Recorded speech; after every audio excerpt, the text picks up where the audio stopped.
I'm going to be basically, we're not going to be reviewing too much from the last two webinars. We're going to be kind of exploring new territory. You can see the outline of the live demo that we're going to do right here. And you've probably already seen this if you register for the webinar.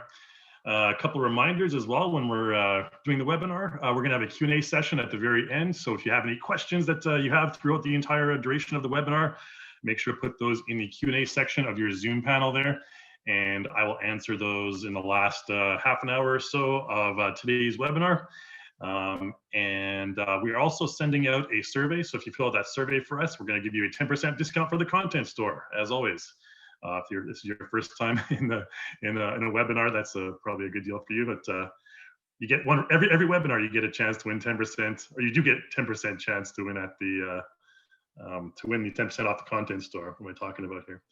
All right, and aside from that, yeah, we're going to send out the survey. What else is there? We are recording this. We're broadcasting this live on YouTube as well. Okay, and we're not going to be answering any questions on YouTube. If you have any questions, you have to have the Zoom application there, and I will answer those in the Q&A window. I think at this point through the pandemic, most people should have Zoom at this point, or at least some sort of equivalent software. But yeah, if you're watching this on YouTube, welcome everyone, whatever platform you're using. Right, I think that about covers the beginning. We are recording this as well, as always. So if you have, if you missed something or you want to review it on your own time, we're going to be sending out the YouTube link for you guys to review, and we're going to be publishing it as well on our YouTube channel. Okay, I think that about covers the basics here. I'm not going to be using the chat window, just so you're aware. Please put stuff in the QA questions in the Q&A window, and I'll get to those later. I may put some links in the chat window, which I'm going to do right now, actually, because we're going to talk about our content store weekly special.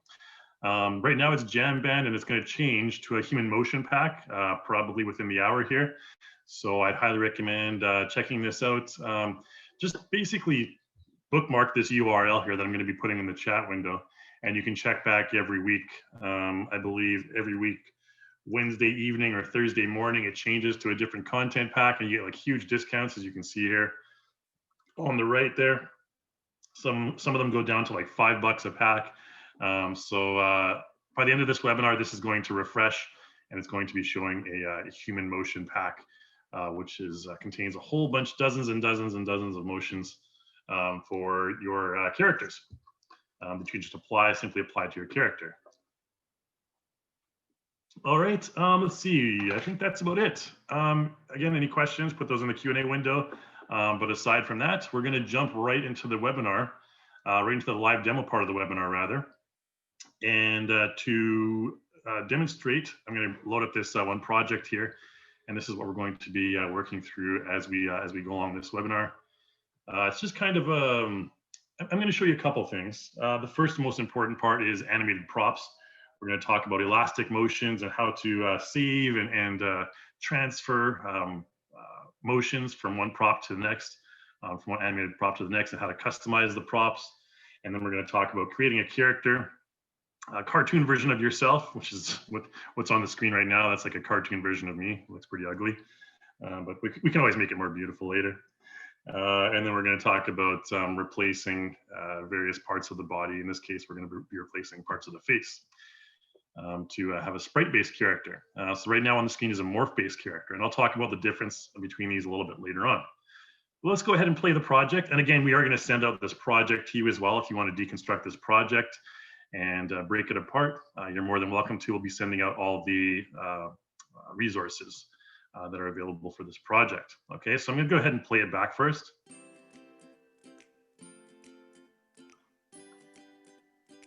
Hey everyone, today I'm going to attempt to give my cat a bath for the first time. Wish me luck.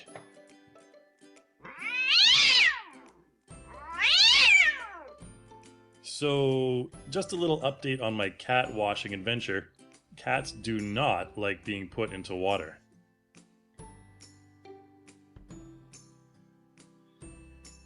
Okay, womp womp.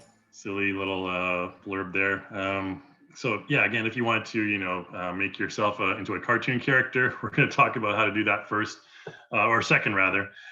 First, we're going to talk about the animated props. So if I scroll back here in the timeline, notice we have this cat face pop up. Okay, this is just some PNG I picked up off the internet. Okay, like this, and then this Kai's cat care kind of comes in like that. All right, in kind of a bouncy way. So if I just play it back, wing, wing, wing, like that.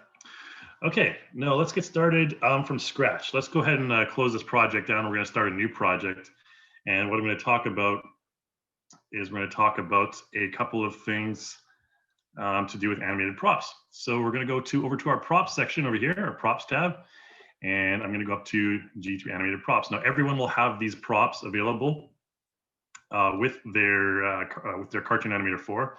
Everyone will have this library of G3 animated props. There's a whole bunch of them. You can scroll down and see all of them are here. I'm going to be showing you this dangerous one here. So I'm just going to go ahead and double click and add that to my screen, or to my scene rather. And if I play back, nothing will happen. It's just a prop right now. But every animated prop has what's called a hidden action menu. It's just called an action menu, but it's hidden. But you can find it by right-clicking it, and you're selecting action menu. And this one only has two animations, okay, in the action menu. You may recall the action menu. We talked about that in part 2. Characters have action menus. You can also apply action menus to props as well. Okay, so the dangerous just means the prop is called dangerous. Don't worry, it's not dangerous to start this. If we click on dangerous start here, you're going to see this kind of prop just appear, and this is what's called like an entrance elastic motion, basically. If I press F3 and go into my timeline, I can also access it down here as well. And I go into the motion track. This is where our motion clip is going to apply. You can see it right here. I'm going to hold the Alt button and scroll my mouse wheel a little bit up so you can zoom in. And you can see here's my clip. Okay, we can scroll through it. The triangle appears and bounces back, and then the skull appears, and then the crossbones kind of wildly appear like that. Okay, now what I'm going to show you how to do is you can actually replace every single one of these elements, every single one of these sub sprites, I guess you can call them, in this prop. So right now, if I have my prop selected and I go over here to my sprite library, or sprite editor rather, we're going to see we have this triangle right here. We have this head, and we have these 2 bones. Okay, now they're all part of the same sprite, essentially. And I'm going to show you what I mean in just a moment here. Let's go to the scene manager, and you can see right now it's just one prop called dangerous. If we make it invisible like this, we can show it or hide it. So it's just one prop called dangerous. But if we want to we can actually customize this prop, and we can have different things appear at different times. So if you recall, I had that kitty face kind of popping up at the beginning of my project there. We're going to replace the skull with something a little bit friendlier, the kitty face. Okay, so to do that, to customize this this prop, all we need to do is go into composer mode up here, and I'm going to show you how to replace all these different elements. So we have this triangle. We can use the triangle or the skull. It doesn't matter. I think they both pop up pretty nicely. Let's just use the triangle in this case. And I'm going to go to the Sprite Editor over here. And in the composer mode, we have an option at the top of the Sprite Editor to replace the current sprite. All right, so we can replace this triangle. We can just press the replace button right here. And then we'll select that cat face sprite right there. Now, it may be larger, it may be smaller, depending on the scaling of your original. You can see this one is quite a bit larger. So we need to zoom out and just resize that to something, more reasonable. There we go. Something about that level. Okay, we don't want it to be too much bigger than the original prop. You kind of want to maintain the relative size. Okay, so we have that. Now for the skull, maybe we can use the skull for something like the first line, which is Kai. So let's replace the current sprite, and let's replace it with Kai's. All right, just my name. Pretty simple. That'll pop up in just a moment here. There we go. You can see that again is a bit larger. It's better for your things to be larger than smaller, just so you're aware. And then we can place it wherever we want on our prop. So let's place it a little bit closer to the bottom there so we can see the cat's mouth, maybe a little bit larger.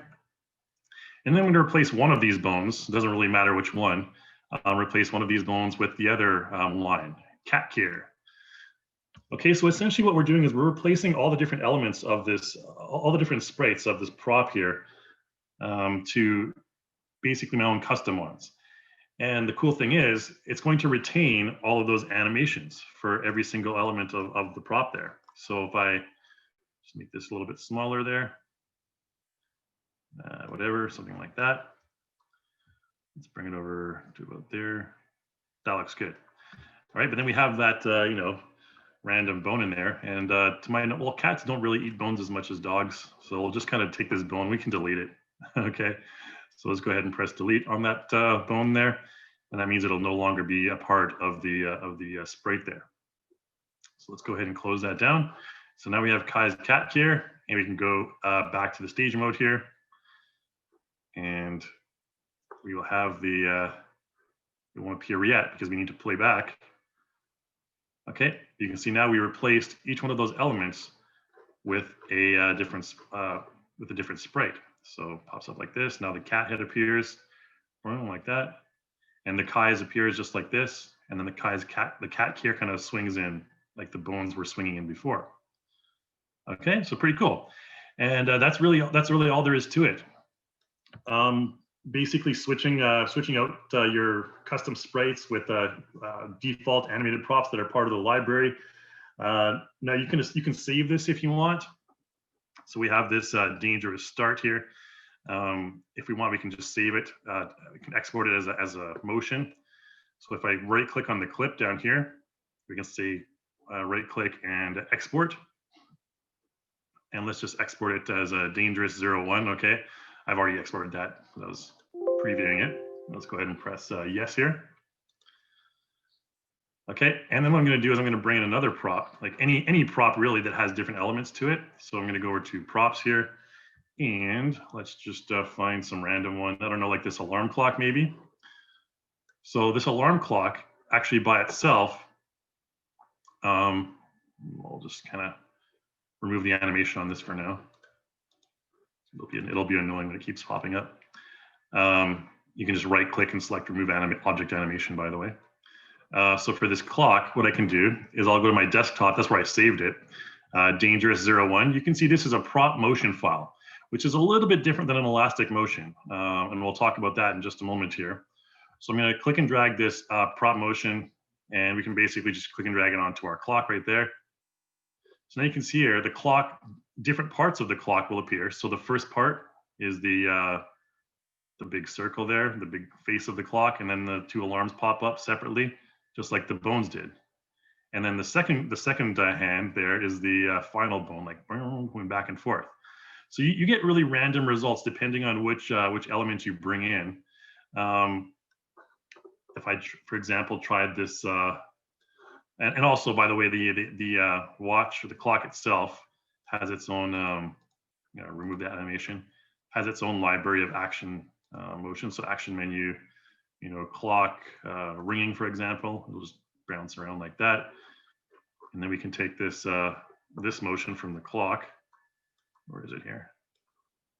We need to have object related track selected. Go to our motion track. And we can take that same thing. So we can go ahead and export this and export it as alarm, for example. And I'll just drag that in, and I'll drag it to my cat or cat care thing. Okay, so that's kind of cool too. You can see the cat logo pops up, and the Kai's and the cat care kind of go in different directions, like the two little elements of the clock, the two little bells on the clock there. Okay, so it's a lot of fun, and it's kind of cool that you can just basically transfer animations between animated props as long as they have different elements in them, and you can swap them and save them and so on and so forth. Now what we're going to talk about converting them to elastic motions and creating your own elastic motions. So let's go ahead and delete this clock, and let's focus on this Kai's cat care here, for example. Okay, we have this alarm right here. Let's maybe just remove the object animation on this one. And let's try something like a different prop. Let's go to the laptop down here. So we'll bring the laptop up. And of course, this laptop has its own group of animations as well. We'll just resize it. right click that, go to action menu. So there's a laptop start. So it just kind of pops open halfway. Let's go to the motion track so we can see these clips being applied. Okay, and right click again, action menu, and go to open. It'll bounce open like that. And then right click and action menu and maybe end. Okay, and then it'll just kind of zoom out like that. Okay, cool. So we have all that. Let me just go ahead and make sure that we right click on this one. We can go ahead and transfer to transfer to action menu. Now it's kind of curious, this particular one is a little bit strange because the middle, the open of the laptop, this part right here, if we right click on it, we have the option to convert to elastic motion, okay? Whereas these clips right here, if we right click on them, they are already elastic motions, okay? And you can go into the elastic motion editor. So let's go ahead and apply, take a look at the difference between these. And to explain the difference between them, I'm actually going to apply that dangerous clip again to my Kai's cat care there. Okay, so we'll go back to the basics there. And let's just get rid of the laptop for now. I just wanted to show you the difference. There's one that's gray like this. This is a normal prop clip, and the green one is the elastic motion. Okay, just keep that in mind. Because this dangerous clip that I exported, you can see this one is gray. So that means this one is actually just a prop animation. But the difference between a regular prop animation and an elastic motion is that with the prop or with the elastic motion, you can modify it. You can customize it as much as you want. So let's go ahead and right click this clip and convert to elastic motion. And you can see when that happens, it turns green and it pops up with this elastic motion editor. So elastic motions are essentially used for kind of bringing in props and taking out props from your scene in a cool and dynamic way. So we have two modes. There's an entrance and an exit mode.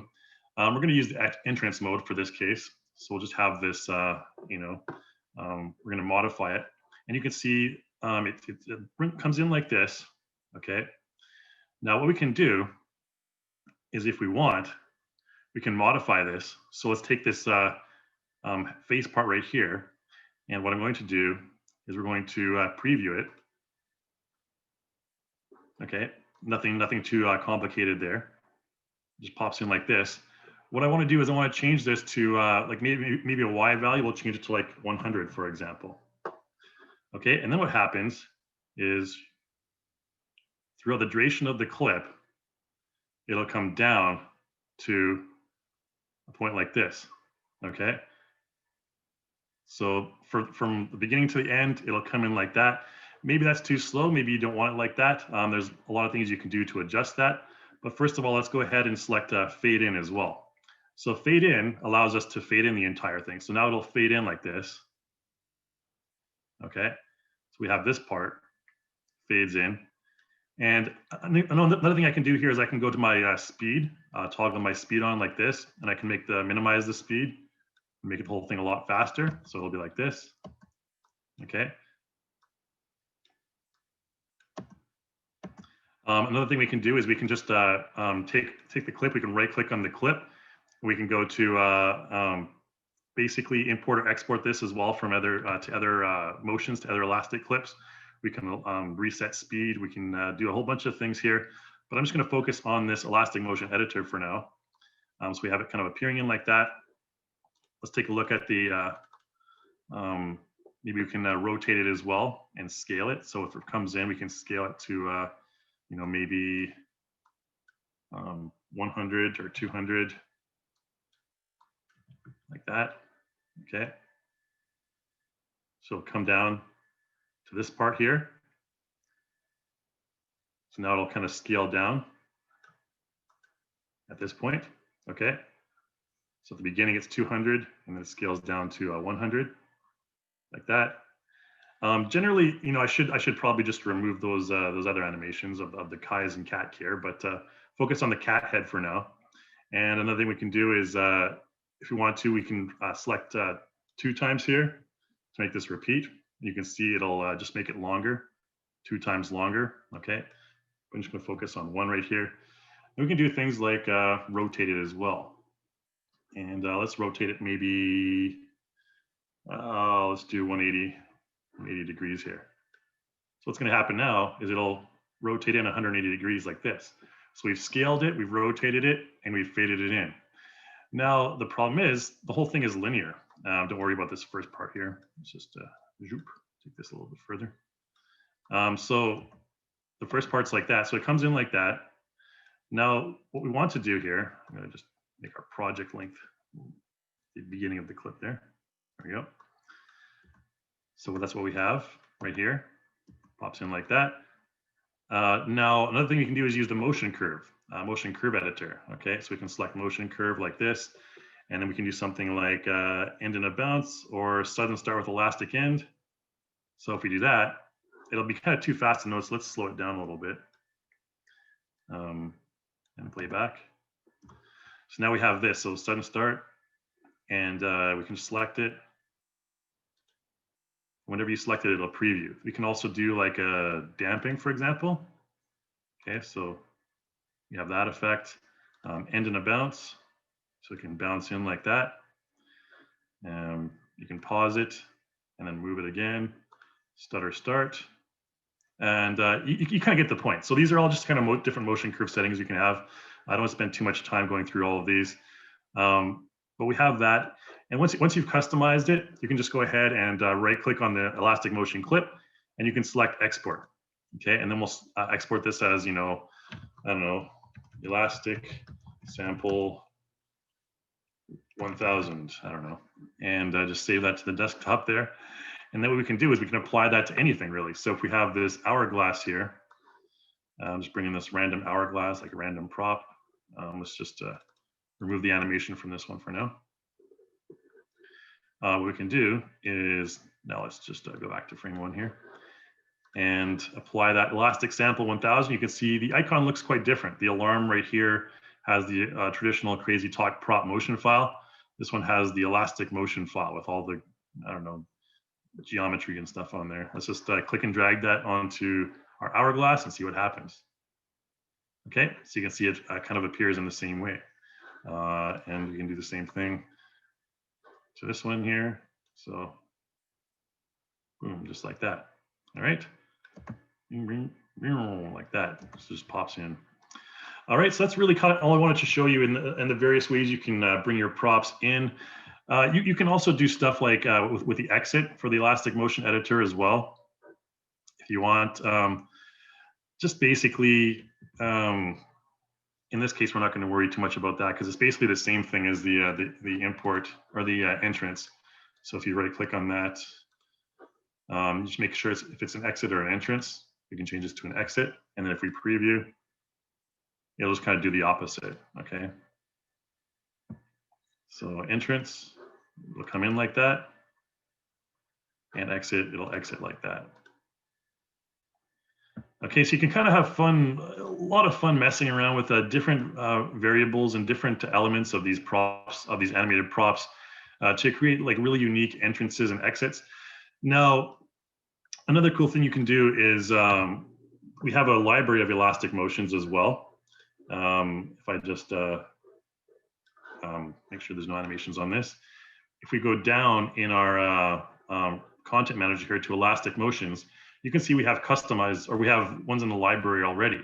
Now I think there's a content pack I've purchased, the G3 Elastic Motions content pack. And that's where I have this extra folder, but everyone should have these elastic clips and the FFD clips, okay? So for example, this one here, this throw in, this entrance. Just need to move over to the side here a little bit. Just apply that to your prop. So it'll kind of throw it in like that. And of course, because this is an elastic motion, what you can do is you can go into your clip, you can enter the elastic motion editor, and you can modify. You can see all the values right here. Okay, you can modify them all in this area. There's the motion curve. You know, and just kind of mess around and have all sorts of interesting results. Depending on what you want to go for. There's so many varieties. I'm just kind of demonstrating a few of them here. Okay, but that's about all I want to show you for the props for now, because I think we have a lot of time that we need to focus on the head creation and stuff. And then I'm going to talk about some facial animation as well at the very end. So a couple more things to go through. So let's go ahead and take a look at our, and of course you can save those props. If you want to learn how to do that, I can show you a little bit later since I deleted everything. But let's go ahead and take a look now at creating your character with the morph-based face. Now I'm showing you both. I'm going to show you both methods here, creating a morph-based head as well as a sprite-based head, because you can kind of take a look and decide which one's best for you. In most cases, I recommend using sprite-based heads. What I'm going to do, I'm just going to throw in any old character here. Let's throw in Philip, whatever. Double click him. And what we're going to do is we're going to create a head from scratch using my ugly mug. So you're going to see a picture of me in some I just found some random picture of me in some Mexican hotel room. Not what you think. But let's go ahead and with our character selected, we'll go to the composer mode here. And I'm going to just basically create a new head. So we have this option up here to create head. Okay, once you're in composer mode, you can click on the little arrow beside it and you can create a sprite-based head or you can create a morph-based head. Now what I'm going to do first is just create a morph-based head. No, we don't need to save this face file because this is the default one. And we want to replace the current head because we can't have, unfortunately, there's no Hail Hydra in the Cartoon Animator 4. We can only have one head per character. So we'll just go ahead and then there's a picture of me. All right, some lame old picture of me that I took a little while ago. Don't worry, Cartoon Animator 4 will ask you to resize it if it's too big. And here's appearing to the right there. So to rotate it counterclockwise, and there we go. Okay, that's me. And so this is the morph-based head creation process. And you know, the results of this are still pretty decent, but I recommend using sprite-based, and I'll show you why in just a moment. So if you scroll your mouse wheel, you can zoom in and out of the picture. Just basically follow the instructions on the left here. You want to put all these 4 markers on the corners of each eye. My face is decidedly non-symmetrical, so I have to move these a little bit. And just go to the next step here. And just kind of follow these steps as you go along. It's fairly simple. I'm probably going to spend maybe 5 minutes on this, just because I want to spend more time on the sprite-based editing. So the next one here is where you basically have this wireframe here, and you need to set up the wireframe to kind of just go along the contours of your head, the outline of your head here. Don't worry if this first step is not as accurate, because there's a second, more detailed step a little bit in just a moment here. My eyebrows need to be a bit smaller. Okay, so you just kind of click and drag these little points and to where you kind of want them to be. Now there's 2 options up here. This is the basic facial mode and there's a detailed facial mode. So you want to select detailed facial mode here. And it gives you a few more markers to place. So if you want, you can just go ahead and use the pan tool and pan up like this. And use the select tool and select these markers and just place them wherever you want on the head. Not wherever you want, obviously. If you want them to be a little bit along the outline of the head. I'm not going to spend too much time on this because this part's a little bit monotonous, but I do want to have a decent result, so bear with me for a moment here.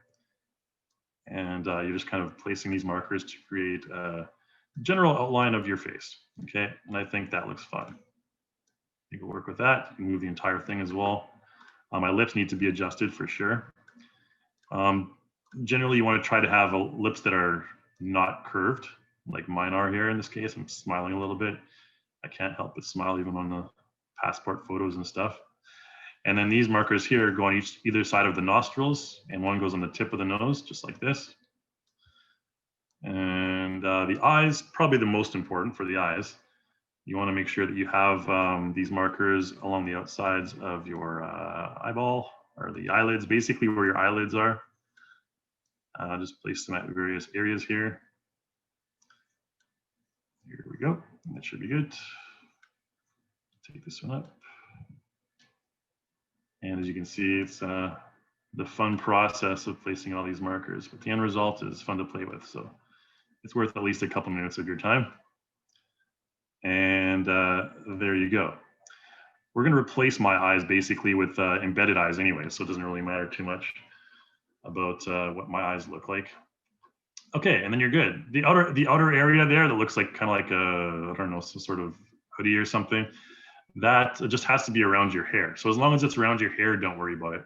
And you can even take these parts in, doesn't matter too much, because it's going to automatically mask out your head or the background there with this hotel room there. Just go ahead and press next. And that'll take you to the final step. Head orientation, which is straight in this case, which is fine. I'm just going to use a normal face style. Again, if you have any questions about this process, you can put those in the Q&A panel. I'm not going to spend too much time on it because I want to focus more on the sprite face creation, sprite elements, customizing those. Because I've had people ask me in the last couple of webinars, a lot of people ask me, about character creation. And we do have a lot of character creation tutorials up on our YouTube channel and on our Learning Center. But there's always, oops. That should not have popped up with my entire, with the background in there as well. Let me just go in here and go back into the face fitting editor. The masking should work just fine. It's been a while since I did this. Need to go back, I believe. Oh, we need to go into the masking. That's right. So yeah, don't worry. Let's just go into the masking section here. Face mask editor, because we don't want the background obviously there. And don't worry about my eyes. They're a little bit messed up, but it's fine. Now here, there's a background brush. There's a foreground brush. So you want to basically kind of paint whatever's in the foreground or whatever's in the background here. It should automatically be pretty decent, but so now we're using the foreground brush. If we kind of brush right there, it'll reveal what we want it to reveal. It should be automatic in this case, but it seems like it didn't do too well. No, let's just go ahead and do a really kind of quick job here. I'm just going to brush along right here. Don't worry if too much of my head is gone. Okay. Generally, this has a very good masking results, but we'll just maybe work with that. I think this part could be, so now we go to the background brush and we can just kind of brush this part here as part of the background. And okay, I don't want to spend too much time on this. This result's fine. Okay, and then we'll just go ahead and press, we need to get rid of my chest there as well. So let's just do this. And I'm using a mouse, so steady hands. And then I'll just take the rest of it up there.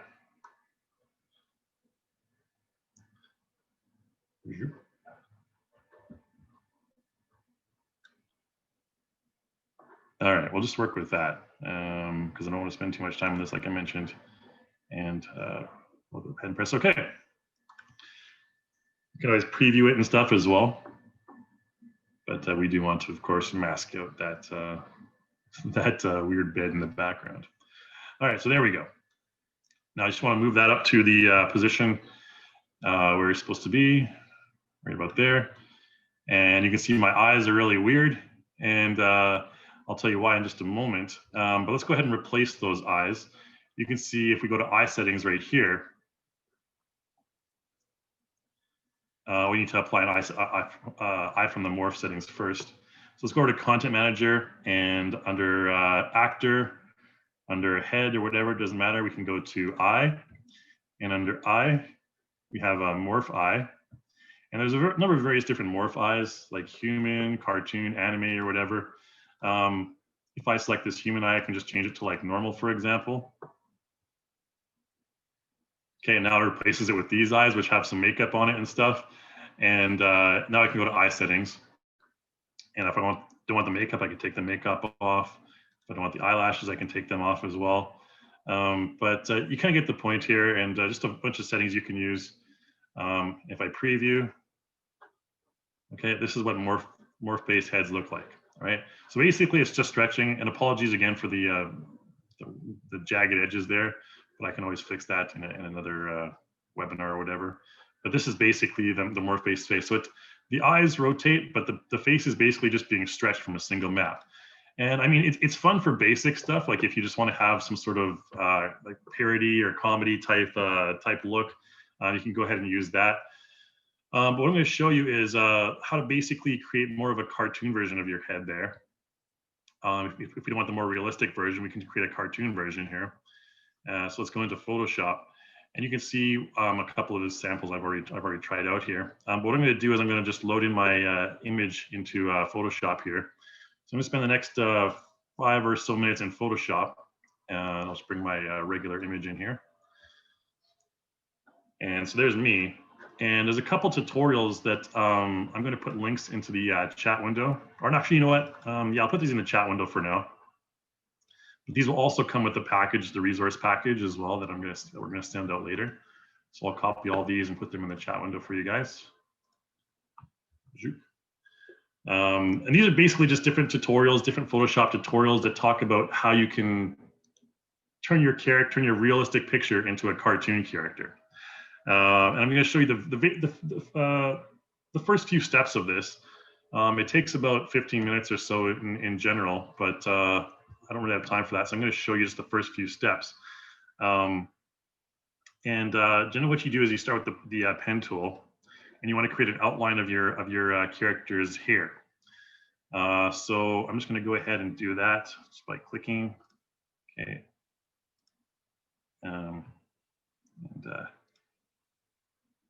Here.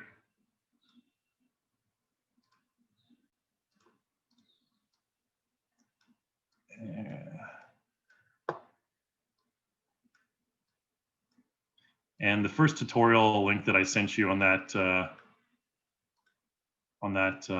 paste in the chat window there is exactly what I'm doing right here. So I'm just going to create a really simple and easy, kind of maybe not the best looking version of this, but I want to do it fast.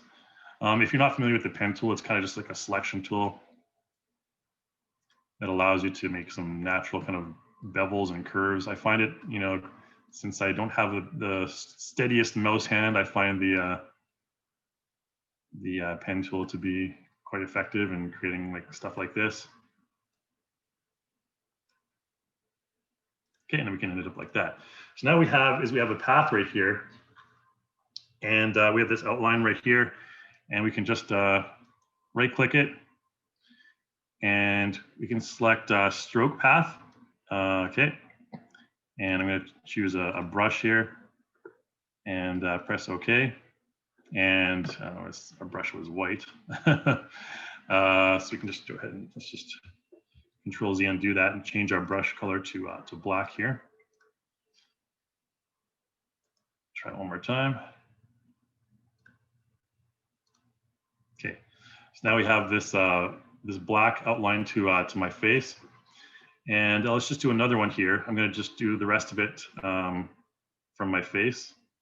So let's just go ahead and delete that path and just create an outline for my face.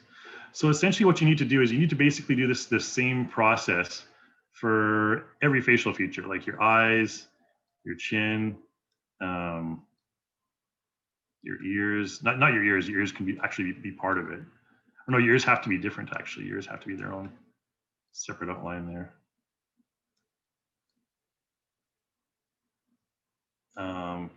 There we go. And then stroke path again, brush, right click and create that stroke path. And we can just delete that path. All right, so the point is to kind of have these outlines. And then what you want to do is you want to create a layer for each, basically for each part of your character's face. So for example, we're going to create a layer for the hair. So let's create a new layer. And we'll just double click on this and we'll call it hair. Okay, and then in the hair layer, what I want to do is I want to use my fill tool, paint bucket tool, whatever. And I'm going to hold the Alt key and get a kind of color that I want, like a nice light brown. And then we can just, whoops, fill that right there. We need to make sure that we have that the background layer there and just fill it in like that. Okay. And don't worry about all the other stuff.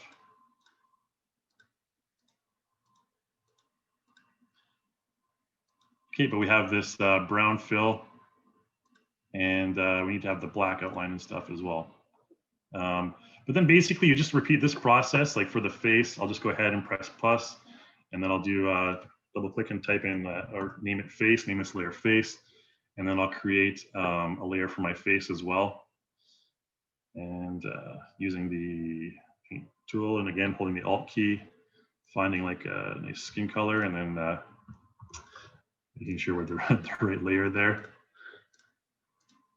Okay, but you kind of get the point there. And just follow the process. I don't want to go through the whole process right now. Follow the process in that first tutorial that I sent you. I'll close this. I'll give you a completed one that I already basically have here. The face right here. It's face project. So this is what it'll look like when you're finished. Okay. Once you've done all that stuff, we have, like, for example, the left eye right here, the right eye. So this is basically the cartoon version, the toon version of myself. And I can also create a head, a morph-based head with this face as well. And I'll show you what that looks like. If I just go ahead, select the, oops. Let's go close this down. Select the character here, and let's delete the head.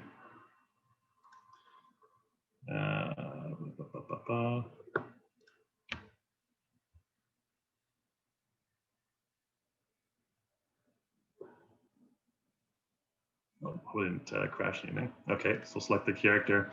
And now we have the option to create a morph-based head again.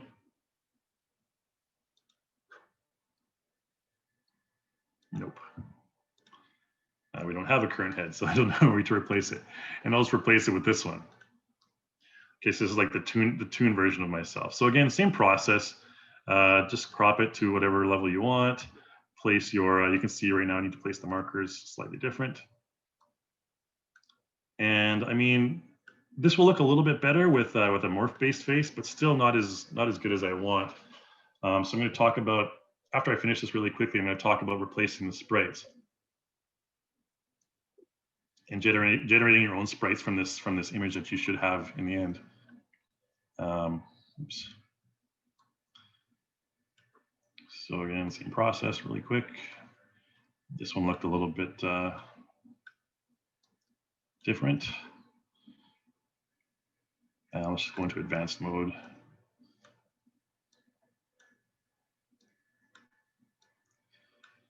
And with this sort of like toon-based, toon-styled morph-based head, it's easier to replace the colors and everything because it's very monotone. It doesn't have too many different shades of skin, for example, too much shadowing on the skin.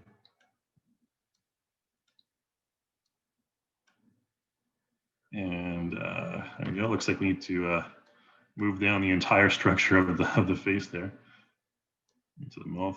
So now you can see the mouth is straight. I've actually changed the mouth to be a bit straighter. And I can take that nose down.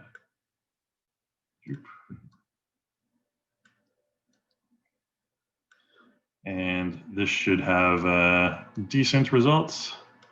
Again, it's not the focus of the webinar, but I just wanted to show you the comparison between the two.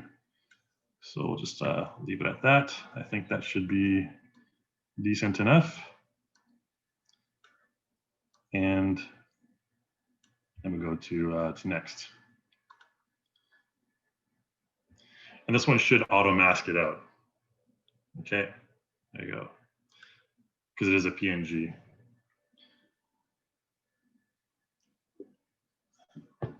And that should appear where the editor had appeared.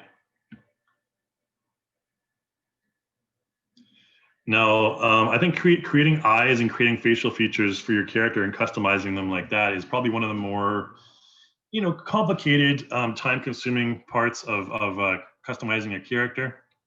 So here's my, oops, want to select the character, not the head, or the head, not the character. Just like this. Okay, that looks really silly because again, the skin tone is not matched.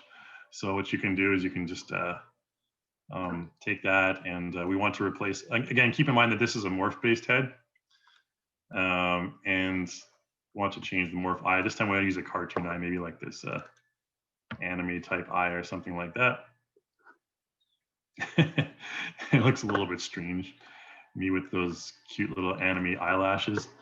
But anyways, we'll just go ahead and do the eye thing, take off the eyelashes, no makeup. There we go, it looks decent. And you can adjust the hue, like the iris if you want, the white, all this stuff. This is kind of legacy stuff, mostly from Crazy Talk 8, in case you're not aware. We'll close that down. And then, of course, if you want to match it to the rest of the skin color, what you can do is just launch your character in Photoshop. So launch PSD Editor right here, and the head and body in one image. And it's going to show up like this. And all you need to do is just basically use the fill tool again. Hold Alt and get this color for your arm. Go to the face PSD and whoops, make sure we're on the correct layer. Whoops, we should have the talking head. Not sure why it's not appearing.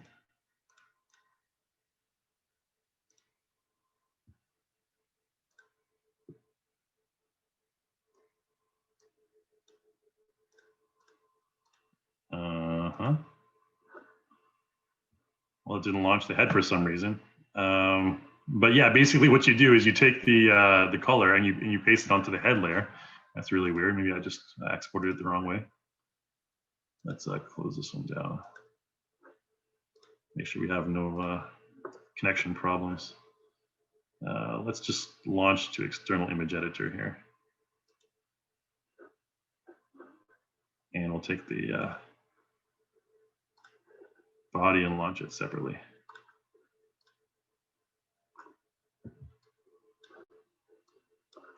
Or this arm maybe, and launch it separately. At least we can get the reference color. There we go. All right, so we'll just paste it like that, I guess. And do the ears. Make sure the ears are the same. And file, save. And when you save it, should automatically update in Cartoon Animator. I think because I launched the arm, it didn't update automatically.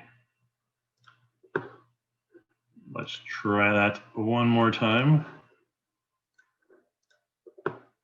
Launch. And let's just do that really quickly again. File, save. It should update automatically in Cartoon Animator. Yeah, now it is. Okay, so just make sure that was the last thing that you launched. Okay, so there's the face color, all changed, all different. And again, it looks decent if you have your character like this, but the disadvantage of the morph-based face is just the way they animate. And I showed you that earlier. If we go back to stage mode at this point here, what you can see is when I use the face puppet tool, how this character will animate. And it just basically stretches all the facial features to distort into different expressions, which, you know, it can be fun, but in terms of like professionalism, unless you're doing some sort of comedy sketch or something like that, it's not going to look the best. Right, so once we're done this, I'll show you how to replace the eyes really quickly. Oh, great, and it just crashed Cartoon Animator. All right, let's open that again. But you'll just have to trust me on the animation part. It's going to kind of just squash. And if you're familiar with Crazy Talk 8, you're probably familiar with the way that it animates. So I don't really need to show you. But the eyes will move around and everything just fine. Okay, so let's go ahead and take a look at the sprite replacement part for the eyes, and then we'll move on to just some quick facial animation.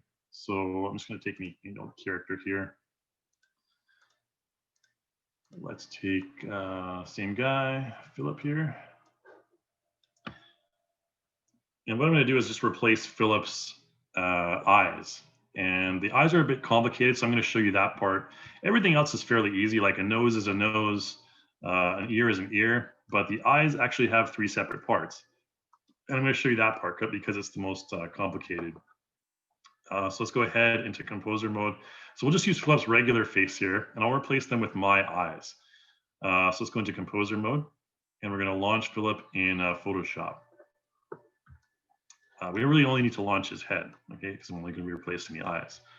So let's go ahead and, again, you need to have the pipeline version to do this. Launch to PSD Editor, by the way. Head and body in one file, that's fine. We'll go ahead and launch that.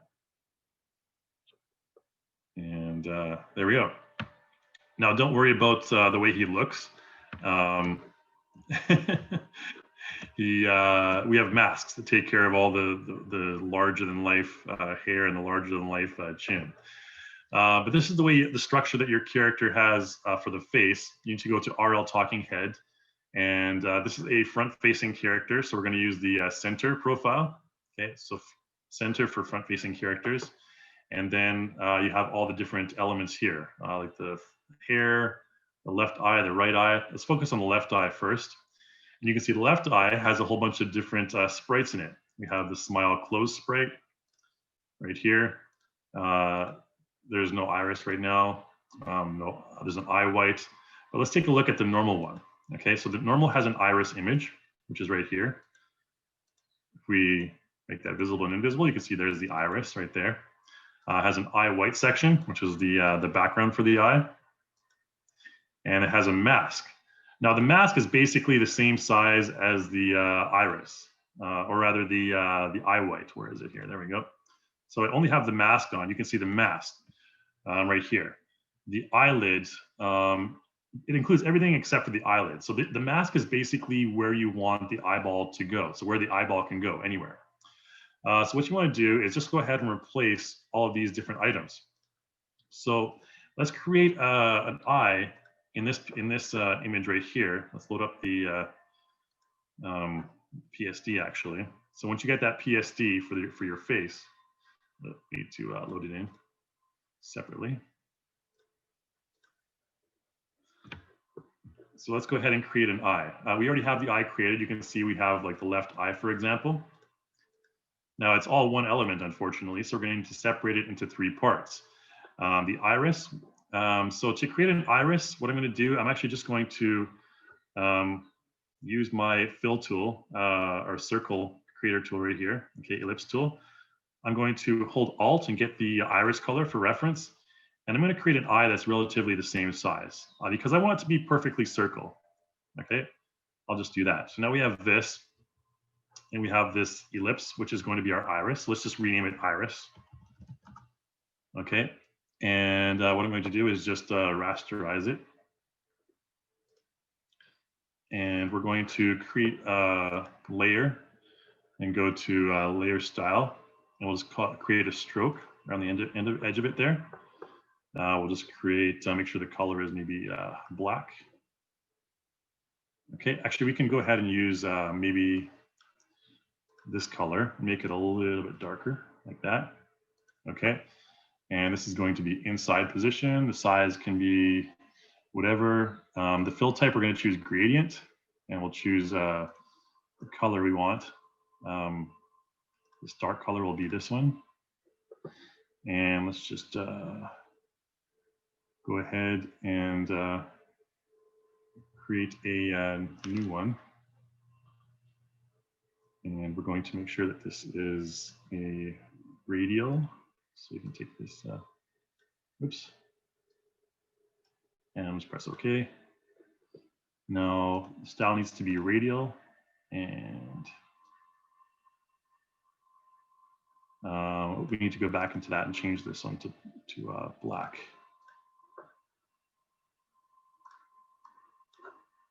And this one to the light green.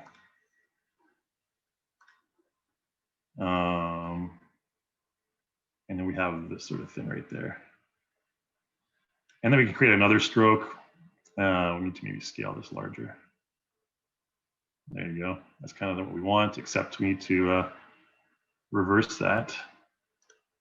Okay, that's kind of what I want there. Just not as much of a scale, just something like this. All right, and the we go. And it should be, let's just rasterize that again. So we have this iris here, and then we can just go ahead and Control C and Control V that. Over here, make sure it's under the iris layer, so Control V, and you want to resize it like this. I'm not going to bother adding the pupil there. And I want to do this really quick. I just want to show you the process. But let's go ahead and delete that other iris there. Okay, so we've replaced the iris. Maybe this is some sort of zombie, some sort of zombie Roger or Philip. So we'll just kind of leave this the way it is, and we'll just resize it a little bit. Now, it doesn't matter where you position the iris. If I want, I can adjust the eye white to be smaller and the mask to be smaller. I'm not going to bother with that because I'm really running short on time here. But basically, you know, you kind of get the point there, replacing the eye white and the mask. And then whenever you're finished that, just go ahead and press save. Go to File and Save. And it'll replace the one eye. So this guy will have sort of like a glass eye, we'll say. Okay, so because the iris white and the mask remain the same, it doesn't matter how big our pupil is or anything, it'll just be rotating around our head the same way. So let's go out and let's use our face puppet tool to just really animate the character. And you can see the eye reacting as normal, okay? So didn't have time to really put an iris or a reflection in there or anything like that, but you get the point. This is how you can give someone a glass eye, all right? And you just kind of repeat and follow the process to create your eye and replace it. Just be aware. I think the major learning point that I want to make clear here is be aware of where the mask is and be aware of where the eye white is. The mask is where the iris is able to travel without being masked out. Okay, so really quickly, because some people asked me last time about the facial animation process, we'll talk about that really quickly in the next 5 minutes or so, and then I'll get to the Q&A. We can have more examples done in the Q&A as well later on. Well, let's go ahead and we'll use this glass-eyed Philip here as an example for our facial animation. So again, for facial mocap, the first thing you want to do, let's close down Photoshop for now to save some resources. The first thing you want to do is make sure you have the Face 3D tracker enabled. Okay, so just double click that and you'll see my ugly mug in just a sec here.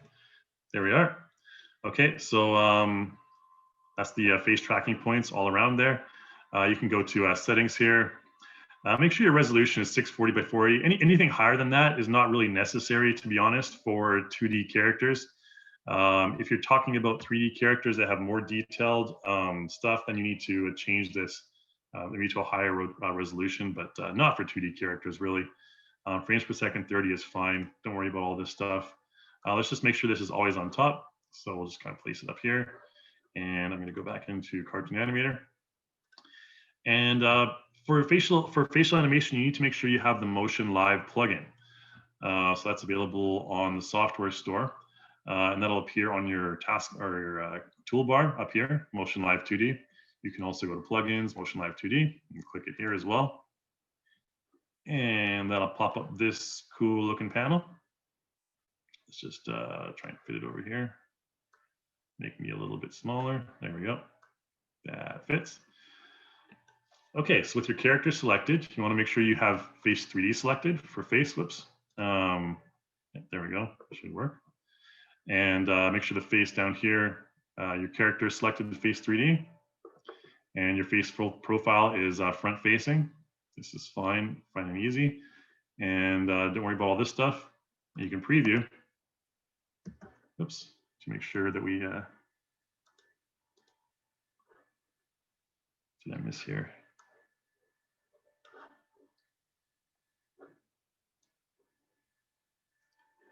Let's go ahead and try and open this again.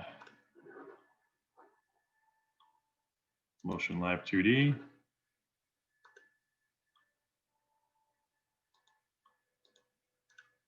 We should have it able to be enabled, Face 3D.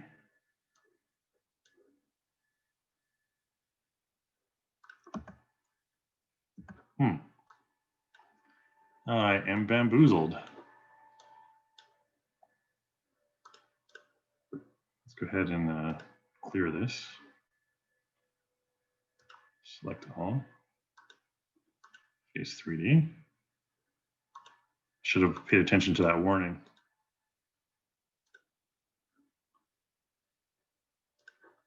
Okay, let's try and reload the face tracker here. That is a bit odd. Face tracker, status disconnected. Okay, don't need to worry about that. Motion live. And it says disconnected. We should be able to connect it here.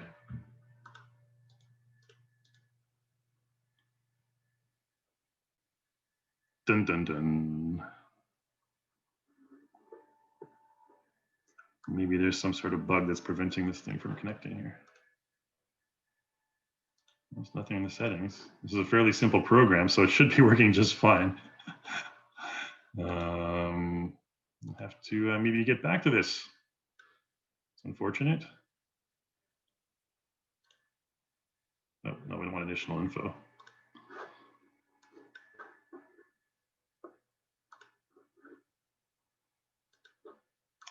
I am bamboozled, guys. Sorry about that. It should be connected, status connected as soon as you get in there. So we have to restart Cartoon Animator. Oh, now nothing's showing.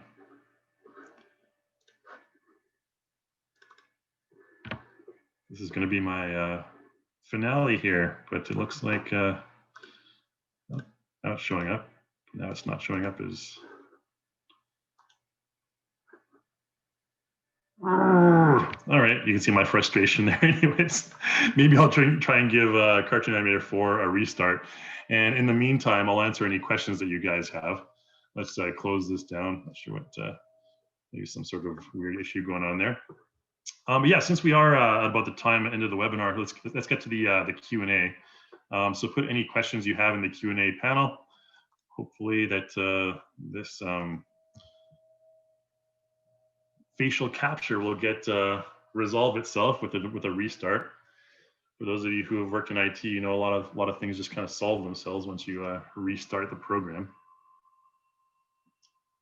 Or restart your computer, but in this case, I probably can't restart the computer because I lose you all. Okay, so let's get to the, let's bring in a character real quick first, just to see that if this solved the problem. If not, then we're hooped. Let's try and use Martha, maybe she's better luck. I'm gonna answer the first question here first. So, Phineas, I'm doing good. It's not too good right now since this thing's not working, but thank you for your concern, and thanks for attending, everyone. Okay, so next one is from, okay, let's just really test this out really quick first here, because I'm just really confused as to why our Face 3D tracker is not working. Oh, I'm not connecting. Wow. This one's working fine.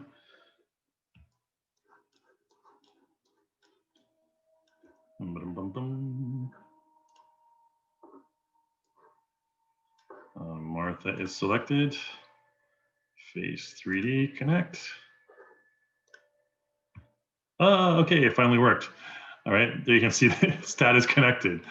Man, what a jip. All right, let's go ahead and well, show you the process. I mean, if you guys really want to see the process, I basically showed you that process. Let's bring my face over here. Okay, so now it's connected.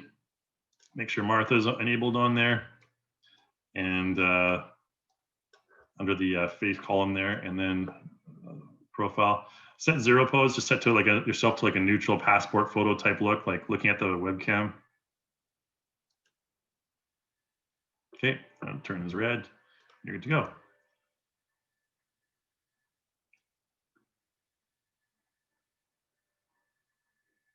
Hey everyone! Wow!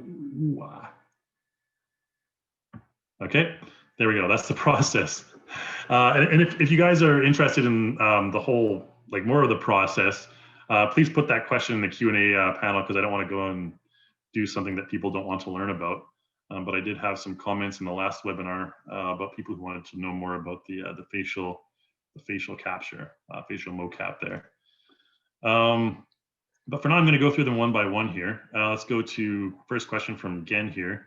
How do you copy Gen Rubin, Gen or Gen? Sorry about the mispronunciation. But how do you copy a set of movements like in the transform to another character? Like have both characters raise their right hand at the same time? Well, it's pretty easy to have both characters raise their hand at the same time. I'm just going to make this minimize all this for now.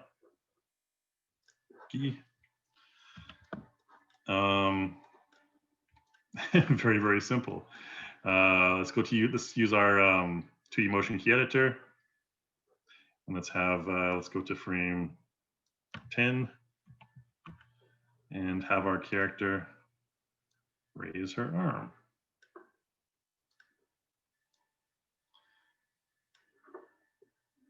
We can even just do this.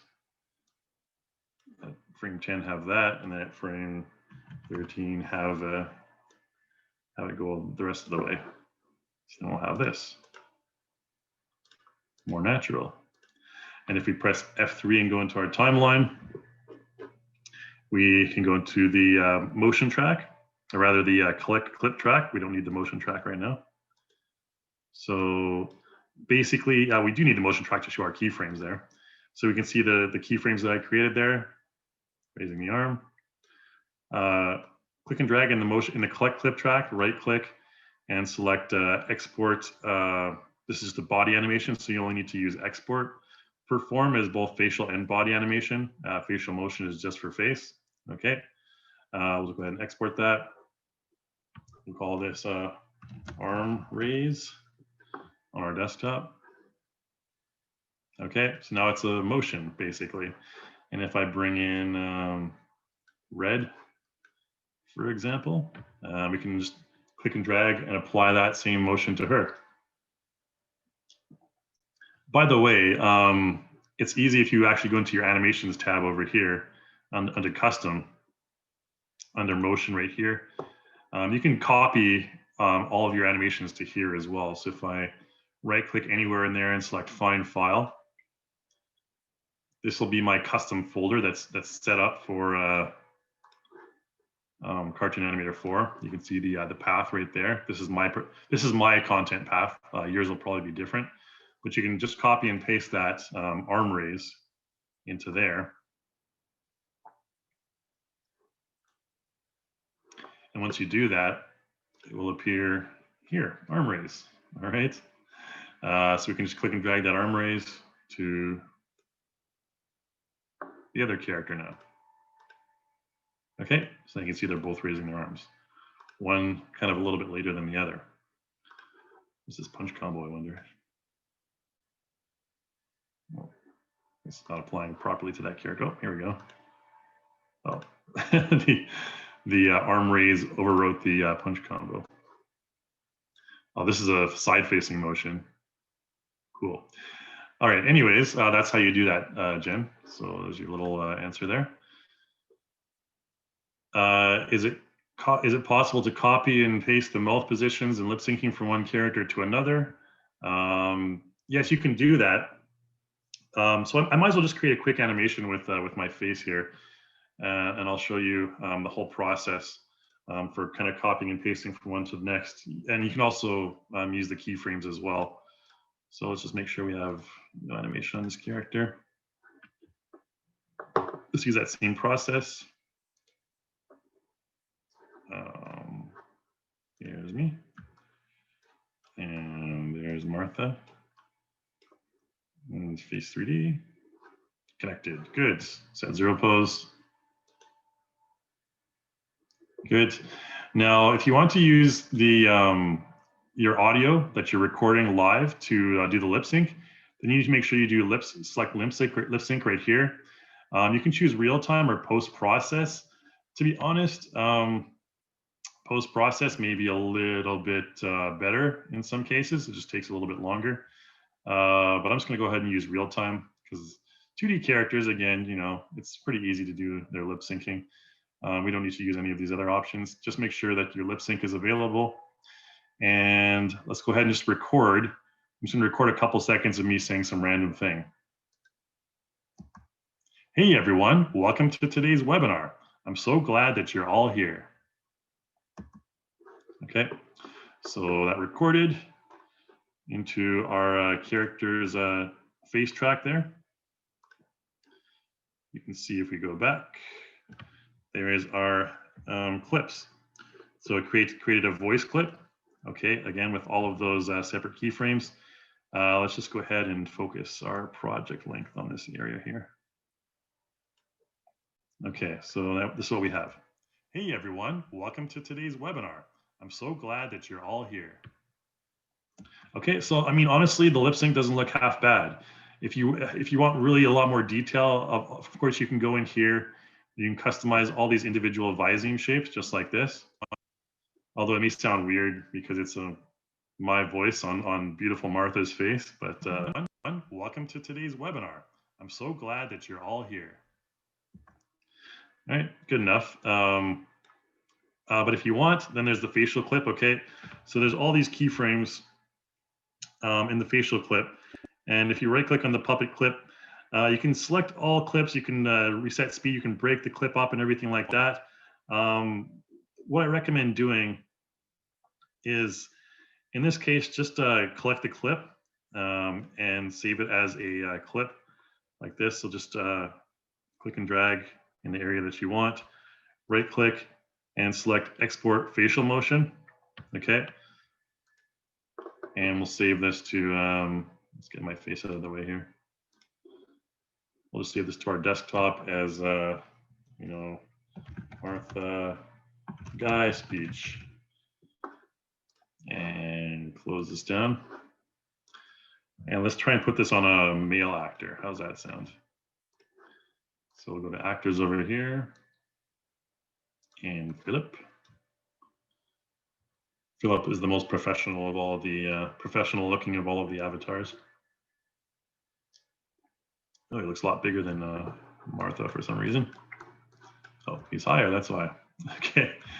And then we have that saved to our desktop there. Martha Guy speech. We can drag that, not to me, to Philip. Hey everyone, welcome to today's webinar. I'm so glad that you're all here.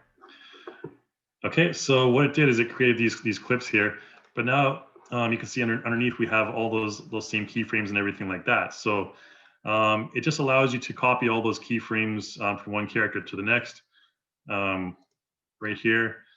And that's basically the easiest way to transfer all the facial animation keyframes from one character to the next. The same keyframes are available in the visine track for the lips there as well. And so on and so forth. Right, and nothing in the face motion track since we haven't modified that at all. Okay, so hopefully that answers the other question for you, Jennifer. All right, so next question is from Elliot. If you replace the sprites on a prop, do you lose the original prop? Nope. What I would recommend doing is saving the prop if you don't want to lose it.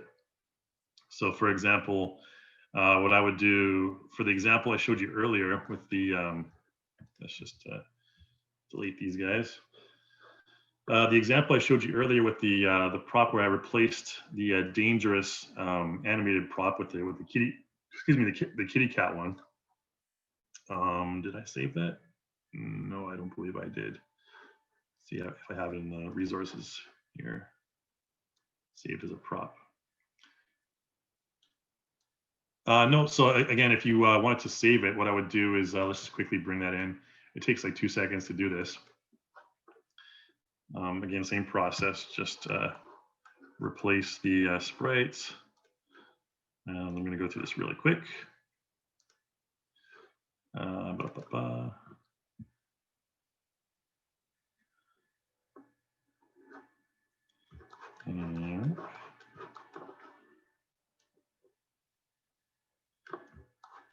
And replace the skeleton. Again, replace sprite. might be review for some of you guys here. Replace that with Kai. Should probably have a lower resolution image. So it takes a lot longer to load when your image has a large size. It'll take longer to load for that image, so just be aware of that.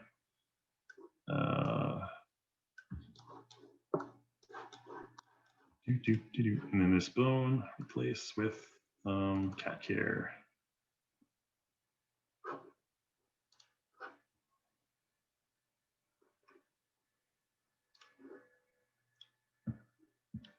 Yeah, you definitely want to make it a little bit smaller, the resolution.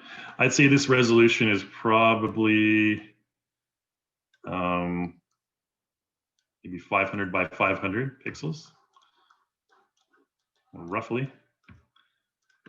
Just delete this one. Okay, so I replaced it. So the action menu contains all of the regular stuff. So if I go back into stage mode, the action menu, right click on it. Oops. Right click on it, action menu, change or start. Okay, contains everything there. But if I want to save this prop, then it doesn't matter where I am in the timeline. Let's go over to props, custom, and plus. So we'll save it. And then once you have it saved, you can bring it in at any time. Not sure why the thumbnail is blank. Yeah, we have two of them. Thumbnail shouldn't be blank. It should have something in there. But there you go. So this is it's just well, it's because I'm at frame whatever. That's why. So let's see if I can resave it here and see if it shows up in the thumbnail.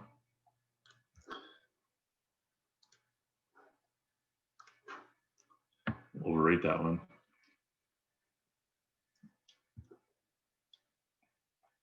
There you go. Now it shows up in the thumbnail there. All right, so just make sure you're at frame 0 or frame 1, I guess, and then save it that way. All right. And you can bring it in. You can drag it anywhere. And it has the same stuff on the action menu. Okay. So yeah, it's always a good practice to save whatever prop you have, especially if you spent a couple minutes, creating it like I did. Hopefully that answers your question there, Elliot.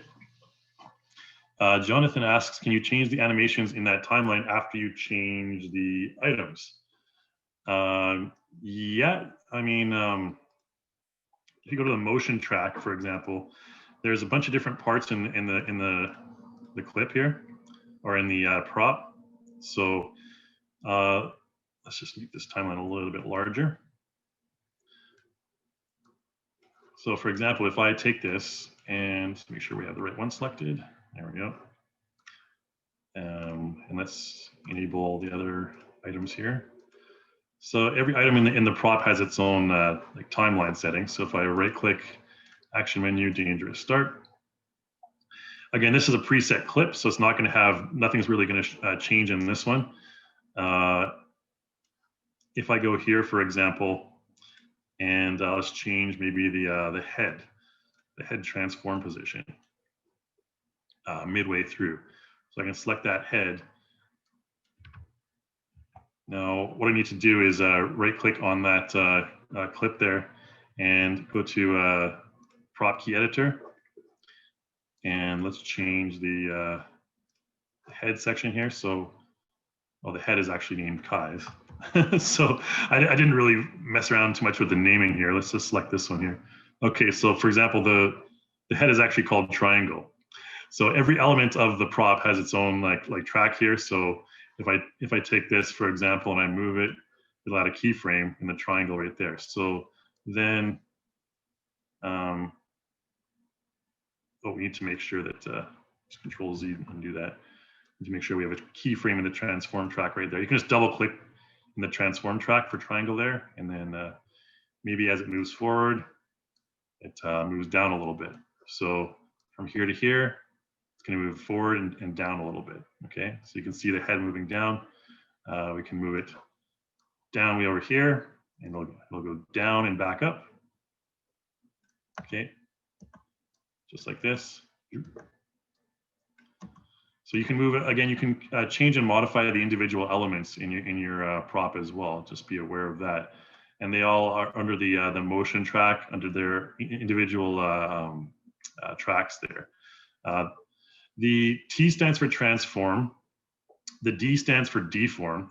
So if I wanted to deform this prop, for example, it already has a keyframe right there. But maybe here I want it to just be like, I want it to just stretch downwards like this.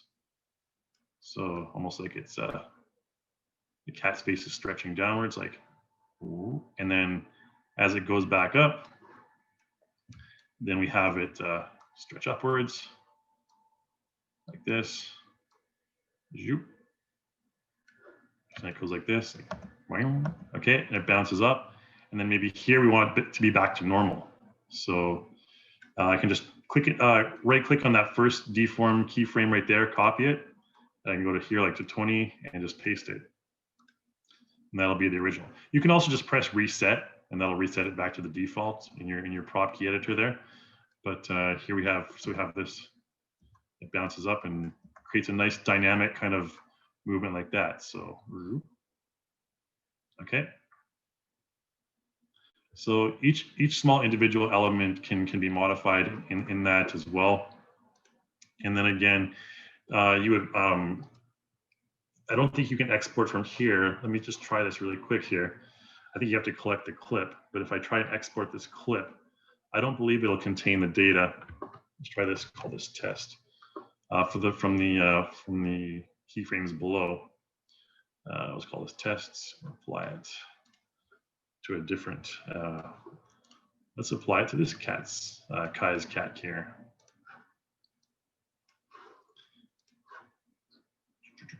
Test.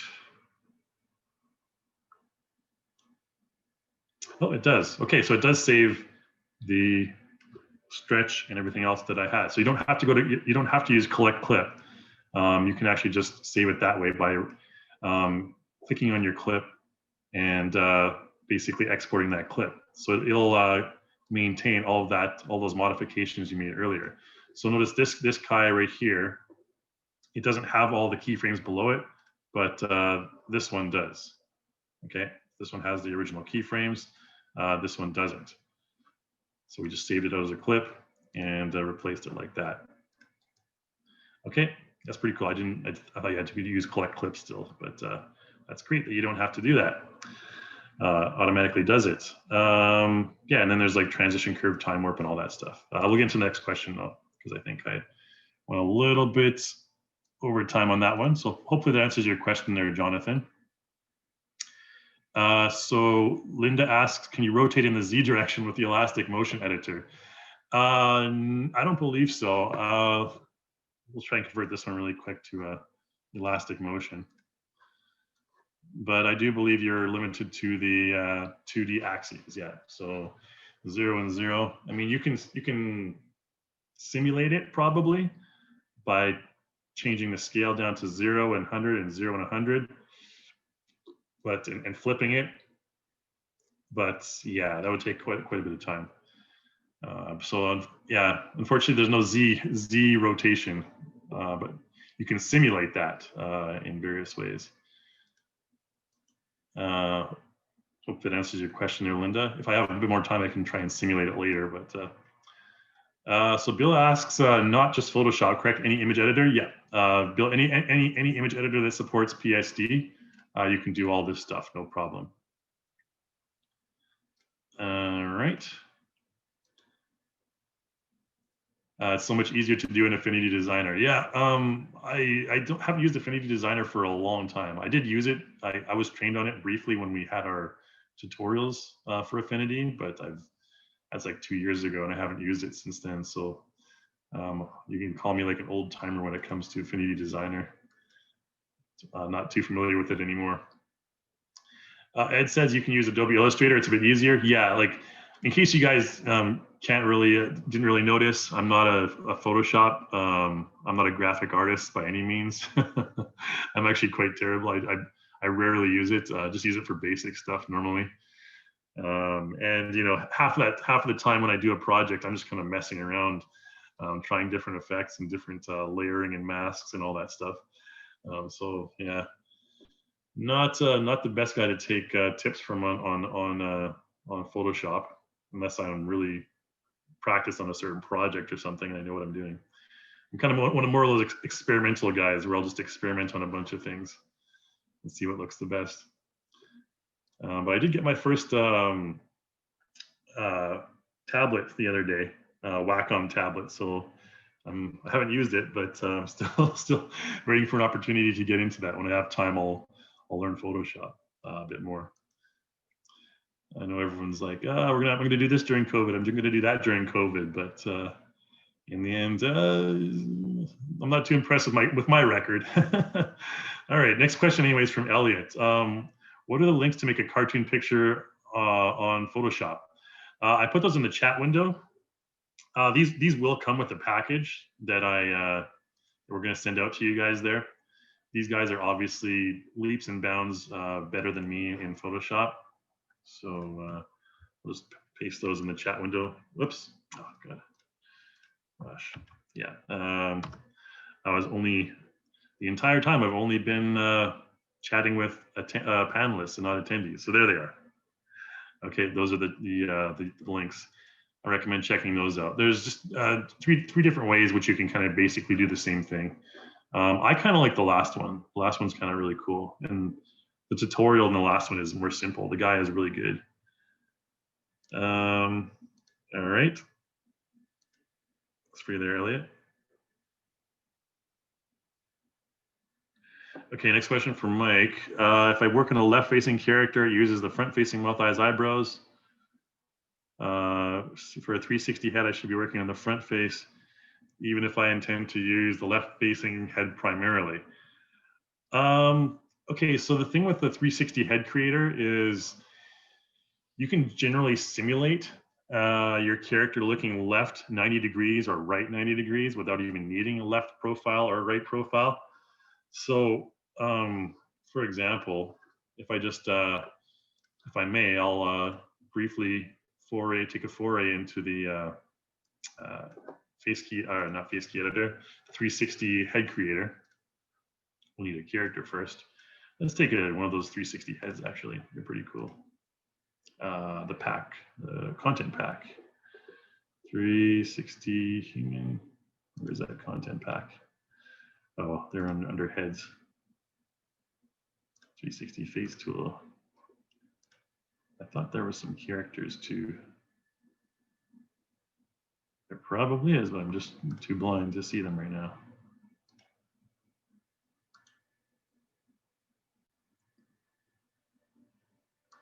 All right, we'll just throw in whoever, I don't know, red.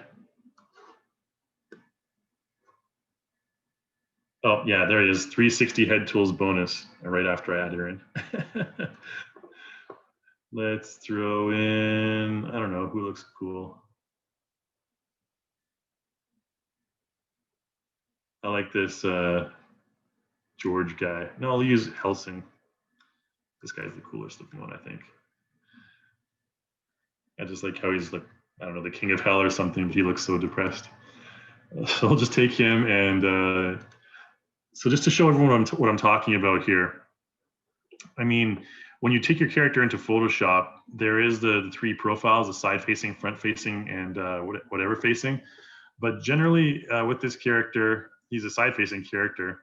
But if I go to the 360 head creator and I just preview, you can see that's basically 90 degrees. And that's basically like 45 degrees the other way. So this is all using the same head, the same profile, center facing profile. We've just kind of modified the sprites in different ways. So, and use masking. So you can see right here, his right eye is disappearing, but his nose will not disappear. His nose will go over the border of the face. And this is all done with masking. Masking one item and not the other, down here, okay. So again, when you have head movement like this, it's very rarely that you need a different profile unless your character is facing away from the camera, in which case it's going to be just generally like hair. And then you would do the same thing. Essentially, if your character is facing away from the camera, like you're following the character from the back, what you would do is you would just change the layers. So you would put the back layer, the back hair layer on the front.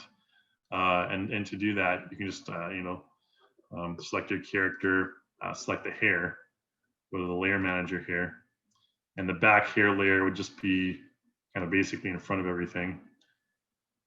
And of course, you would have to, change the position of all the other features as well. But if you're looking at the character from the back, it would look something relatively like this. And if we went to the head creator again, preview this, yeah, you need to set the different layers at different parts, but you kind of get the point. That would take probably 10 minutes or so at least, I think, to get that right, maybe 15 minutes. So I'm not going to bother going through that right now with you, but that's kind of what you would do. Click and drag the layer to the other point and just move and modify these things. So this eye could be thinner as it approaches the edge or whatever. Generally, you don't need those 3 profiles is kind of what I'm getting at there. You just need to worry about the one profile for your character, front facing, or in this character's case, it's side facing.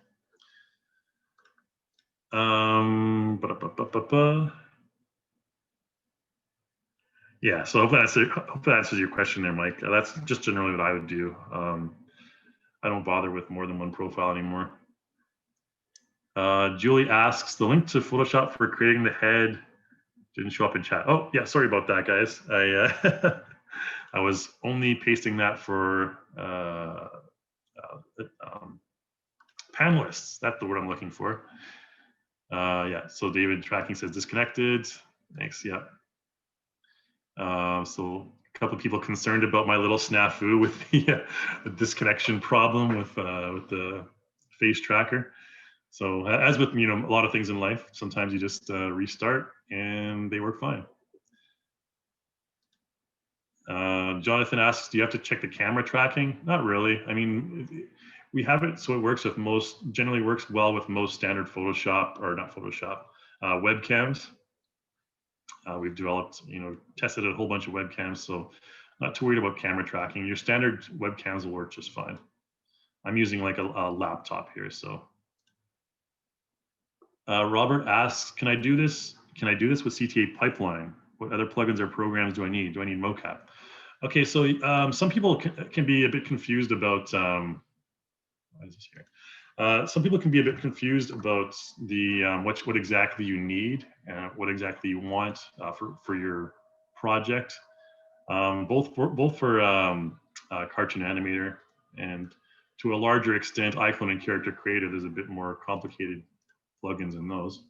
But what I recommend is, what I can tell you is just think about Cartoon Animator 4 as a standalone program. So Cartoon Animator 4, there's 2 pipelines. There's 2 versions in Cartoon Animator 4.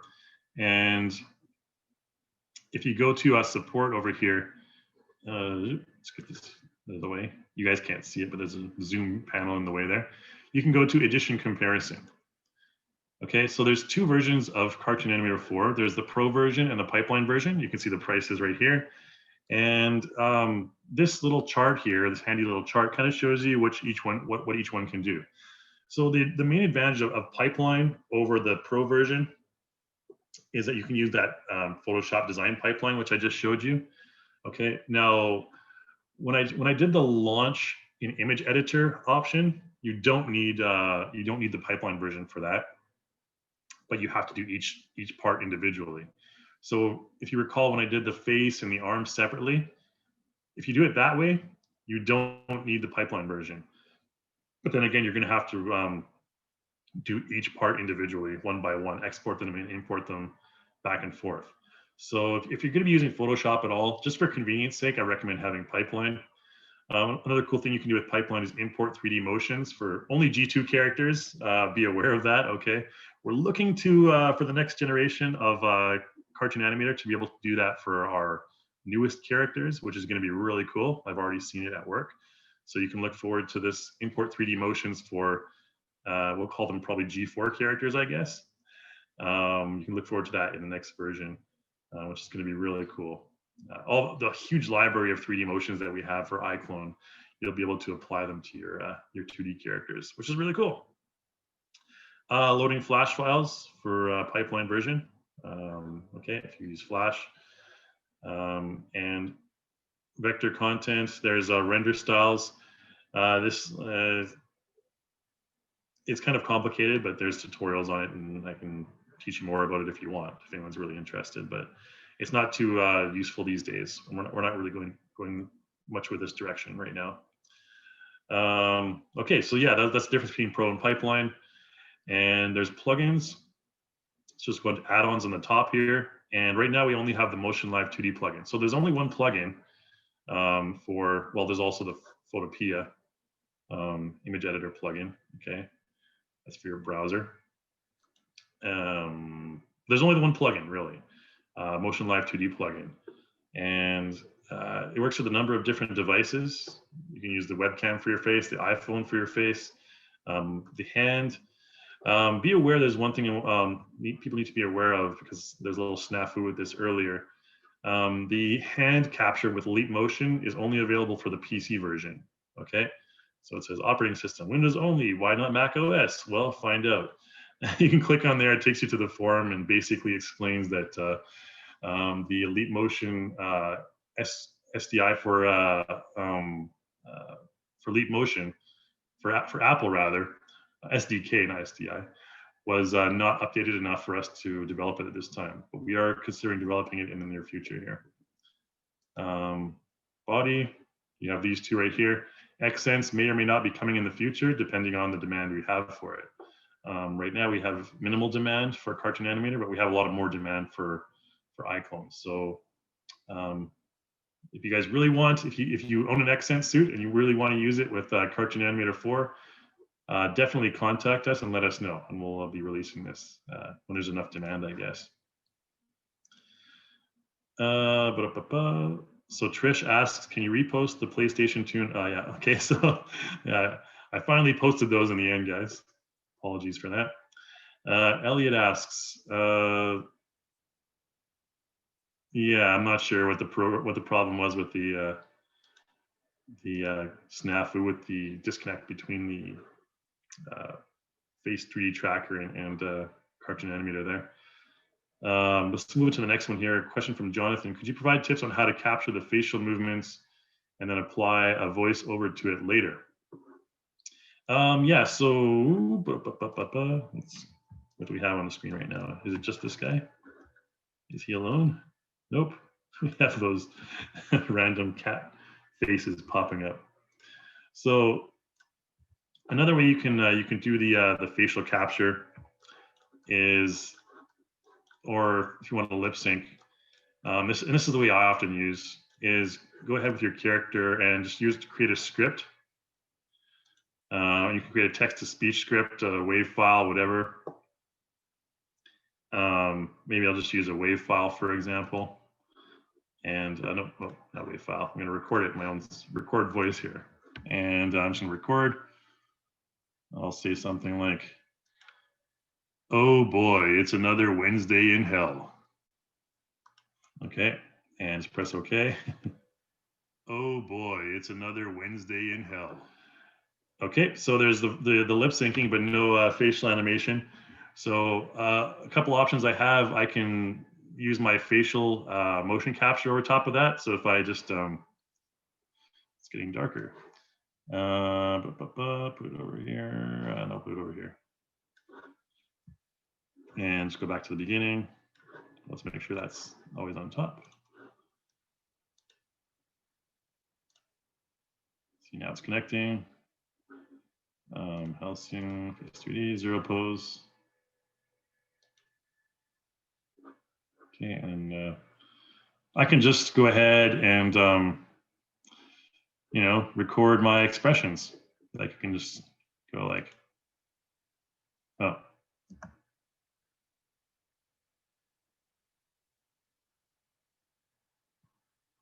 Okay, so I tried to look as sad or angry as possible. So I recorded over top of it. Oh, I recorded the audio. See, I need to deselect record audio. So let's try that one more time real quick here. Sorry about that, guys. And let's just remove all the animation. Okay, so really quickly again. Oh man, this thing's annoying. Let's get out of the way. Oh boy, another Wednesday in hell. Okay. Oh boy, another Wednesday in hell. All right, and then I'll just go back and do the same thing. So motion live, face, whatever. Set zero pose. Oh, you just see my face. Get over here.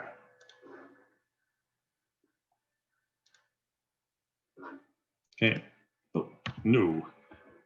Not record audio this time. We could probably even use smooth head as well. It depends. If your recording is too choppy, you can use smooth head. Let's try it out.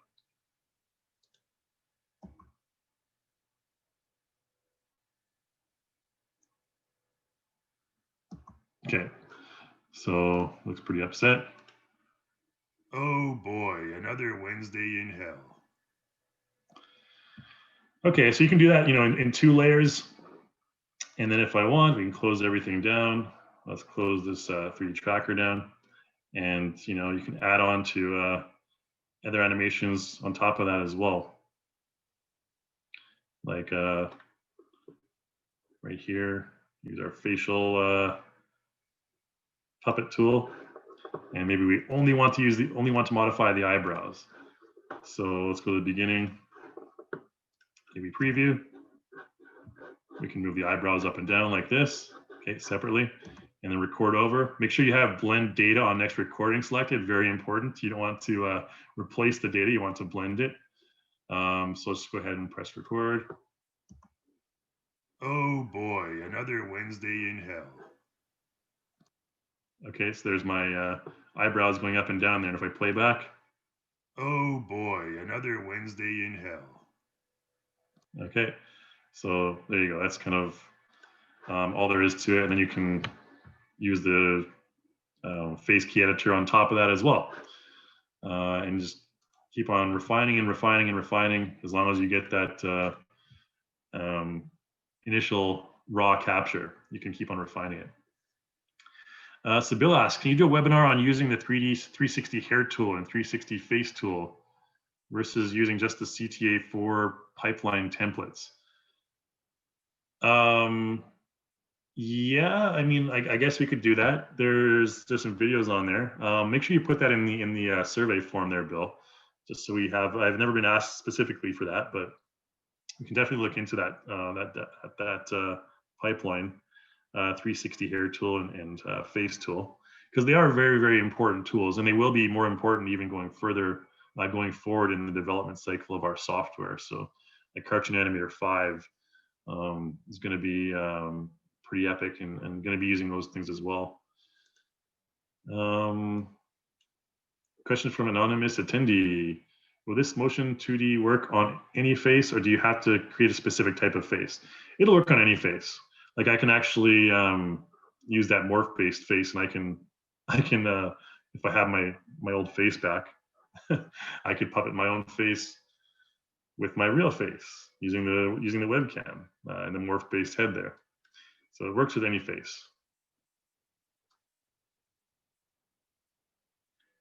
So question from Walter, when you were doing the eye, should you use like a half ellipse or should you draw the whole eye?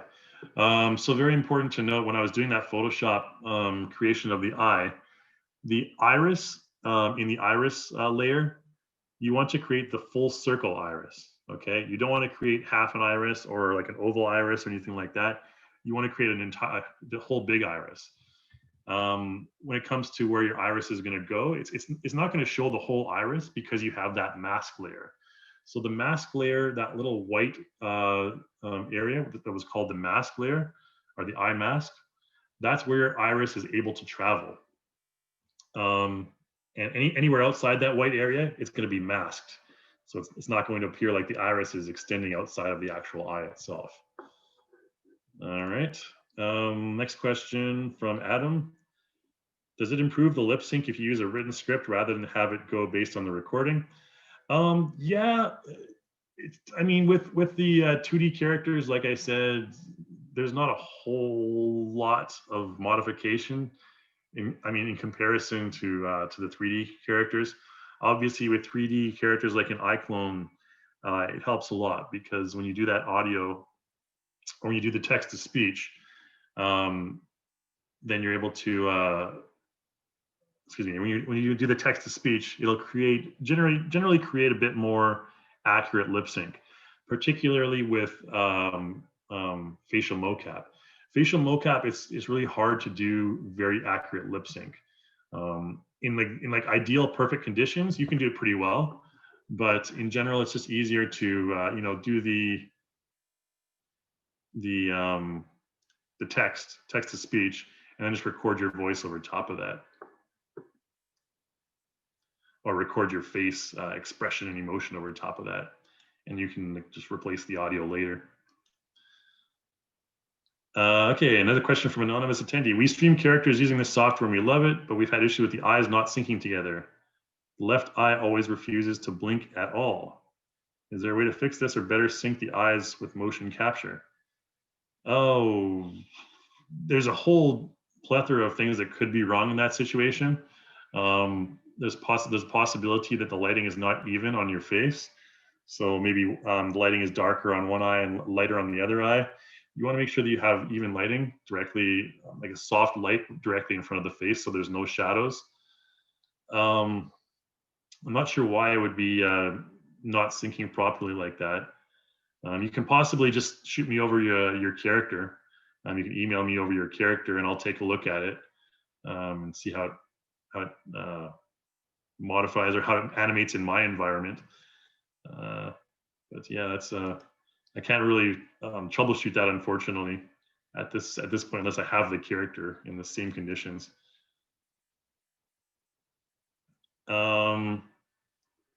Okay, so Walter mentions that you didn't get the camera tracking in preview before on your explanation. I'm not sure what you mean by the camera tracking. We don't really have camera tracking in Cartoon Animator, unfortunately, at this point, but maybe you can elaborate a bit on that. I'll move on to the next one for now. Next question from Eric. If you have a character someone else created, what's the quickest way to tell if it's sprite animated or morph animated? The easiest way to tell is if you have your character, just take it into the composer mode. Like we'll take Helsing here into the composer mode. And if you look at the character's face and you go over to the Sprite Editor, just like this, you'll have this list of left eye, right eye, eyebrow, nose, ear, okay? So with a morph-based head, you won't have all of this stuff. And to be honest, I mean, morph-based stuff is basically, I mean, it's still there, it's still part of the program, but it's kind of being phased out because what it is just a really simple and easy way to animate, kind of do like amateur animations, really. And I mean, you can do it like easily do it for like really funny animations.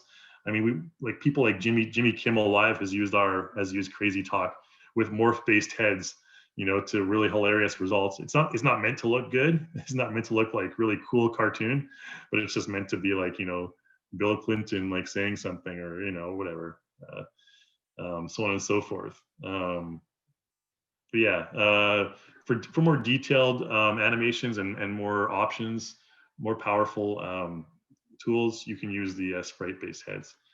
The morph-based heads are kind of they'll never be phased out. They'll always be there, but yeah, they're limited in comparison.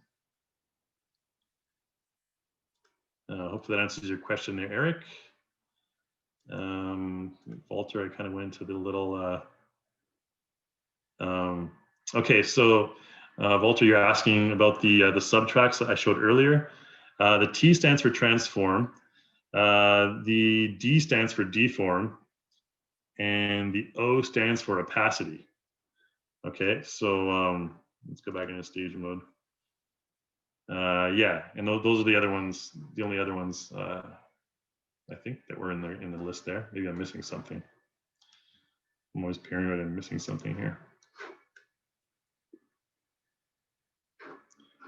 Whoa, so big in the background. Kai's cat care, where Helsing will take care of your cat. Okay. Yeah, I think it's just the 3. I'm not actually sure. Oh, S for Sprite, that's the one I'm missing. So T stands for transform, S stands for Sprite, D stands for deform, O stands for opacity.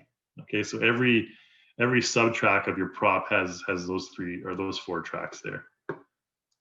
Okie dokes.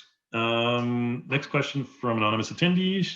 Could we produce the sprite set from these prop animations to take into a game engine? We're currently working on something like that with a Unity pipeline. But as for right now, currently we're only able to use the sprite sheets. Okay, so you need to export sprite sheets. That's the current pipeline, and we haven't updated that in a while, which we should. And we're working on it. But in terms of when it's going to be implemented into the software, I'm gonna say Q1 of next year possibly. All right. Hopefully that answers your question, mysterious anonymous attendee. Next question is from Linda. What did the S stand for in the triangle? Yeah, so just to reiterate, D deform, T transform, S sprite, and O opacity. Phineas asks, how do you simulate a changing scene from day to twilight to night? There's a couple of ways you can do that, I guess. The first way would be to use those transitions. Let me just we have those transition effects. You can create your own, but we do have some templates that are in the props. So I believe someone in the previous webinar asked me this. There's this G3 animated props transition effects. You can probably find that. I think Google might be props transition. Let's just see if it pops up. Yeah, perfect. Google's your friend. So I'll just copy and paste this into the chat window for you guys. There you go. Hopefully that went to everyone this time. But yeah, we have a bunch of those, and they're under props, transition effects. There's different ones like vibrant, basic. I don't know. This curtain one seems cool. All right, so we'll just throw that curtain effect in there, and everything goes pink. Dun, dun, dun. So let's go to frame 1 and right-click, action menu, curtain in.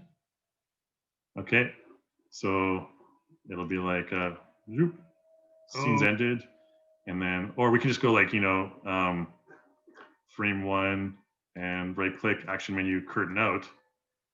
Okay, so curtain out means like this, and then it's gonna be our performance with oh boy, another Wednesday in hell. And then right click, action menu, curtain in. Okay, so there you go. I like these transition effects. They're pretty cool, and there's tons of them. Like there's stripes, there's shapes. Highly recommended to pick up this pack, to be honest, if you're going to be using Cartoon Animator. That's one way to transition between, night and day. All you have to do is change the background from one color to the next. In terms of animating from one color to the next, that's a little bit more difficult. If we take like this gift box, for example, let's just start a new project. There's too much stuff on that old one. I mean, what you can do is you can go frame 1, and render style is going to be permanent. Yeah, it's not like Iclone where you can modify it, the colors, change the colors, transition the colors from one point to the next. I don't believe. The opacity you can change. I think the only way to do things would be to gradually say we have this one right here and this one right here. I'm just, by the way, I control click and drag to make a duplicate of that object. Change this one to like render style, and we change the hue to like change this. So for example, say this gift here represents darkness in the background. Say these gifts are actual backgrounds, okay? Let's control Z that. And this one is daytime, so brightness and make it like blue. Okay. So what I would do is I'd probably just zero out both of these, or at least make sure they're on the same axes. Everything is the same. Let's rename this one day, and rename this one night. So we're going to go from, let's go from night to day. So night's going to be 100% opacity. Day is going to be 0 opacity. All right. And then at frame whatever, 117, day is going to be 100% opacity, and night is going to be 0 opacity. So here we're going to have a transition from night to day. Okay. And of course, because there's different elements like the gift wrap, it's going to, the opacities are going to be slightly different at different points. Just be aware of that. But if you have two just general backgrounds, that's the way I would do it. Okay.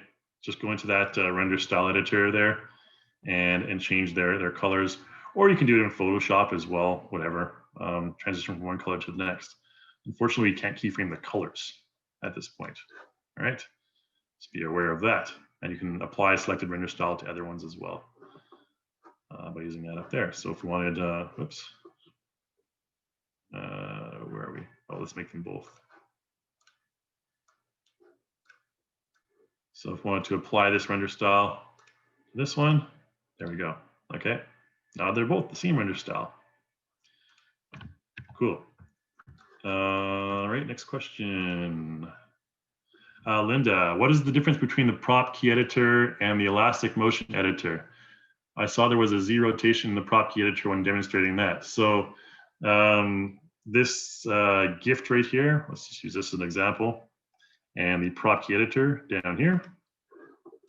So there's a move, okay, there's a transform. The Z, if I change the Z to like 50, for example, it'll come forward. So that, notice that it's disabled on deform because the deform is the actual sprite. The transform is the position of the sprite on the Z-axis. And that corresponds with this transform position. So if I take it up here, that's essentially what it's doing. Okay, it's the same transform position, taking it back and forth on the Z-axis. It's using this one right here. But with the prop key editor, it's going to be a different Z transform. So if I go to the timeline, for example, this dummy T right here, let's just change that Z to like, I don't know, 20. So there's a dummy T, which is the transform right here. Or if I take it to like minus 500, it'll be way back there. Okay. And that's that transform track, dummy _ T. This transform track is going to be this one. So currently there's no keyframe right there. But now there is. Okay, you can see it move up like that or move back like that. And I think I explained in the last webinar that one of them is going to be incorporated into your action menu, which is the prop key. The transform track right here, this big transform track, the main transform track, that won't be copied into your action menu. Okay, so if you have any transform that you want to occur within your prop, you need to make sure you use this one right here if you want to transport it to the action menu. All right, hopefully that answers your question there, Linda. Next question from Adam. What's the best way to use CA4 with a dual screen setup? I'm not hardcore like that. I don't really use a dual screen setup with Cartoon Animator 4, but of course you can just like click and drag certain parts to different screens. I'm not sure if I'm not even sure if Cartoon Animator 4 is built for that. Maybe if one of you uses dual screens, you can. I've seen the engineers use it on dual screens.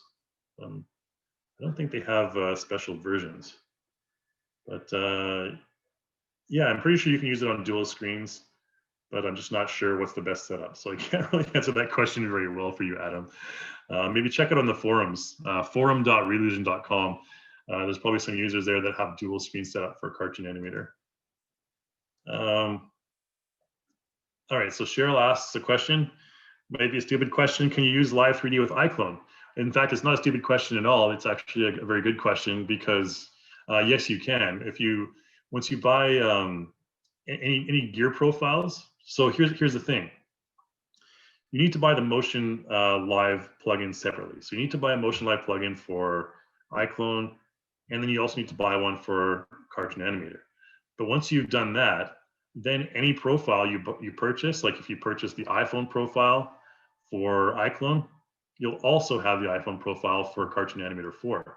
So you don't have to purchase the profiles twice. It'll actually, you'll be able to use it for both programs.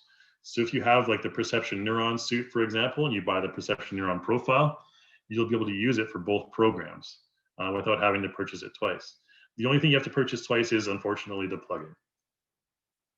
All right, hope that answers your question, Cheryl. So Bill Hernandez asks, where's the 360 hair tool located after installing? 360 hair tool is the one I showed you kind of earlier in the composer mode. Let's need to bring in a character now. But all the hair stuff, it's mainly just a bunch of different props. The page 360 head creator should be on here somewhere. Should be one of the main programs or the main packs, since it is yeah, 360 head tools here, or hair tool. There you go. So 360 hair tool right here, basically it's just a bunch of different templates that you can use. So you can find those templates in different areas.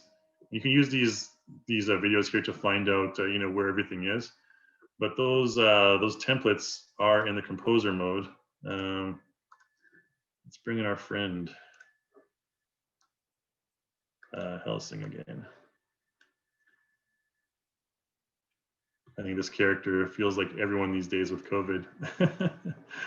Composer mode, and there'll be a hair section there.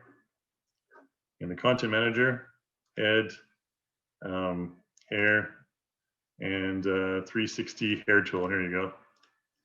Okay, so sample hair and template hairs. All right, so that's where you'll find all the hair stuff. Okie dokes. So these are the templates, and there you go.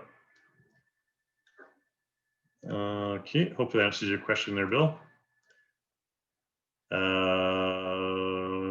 Okay, Daryl, not sure what sample head means, but ignore my previous. Okay, that's okay.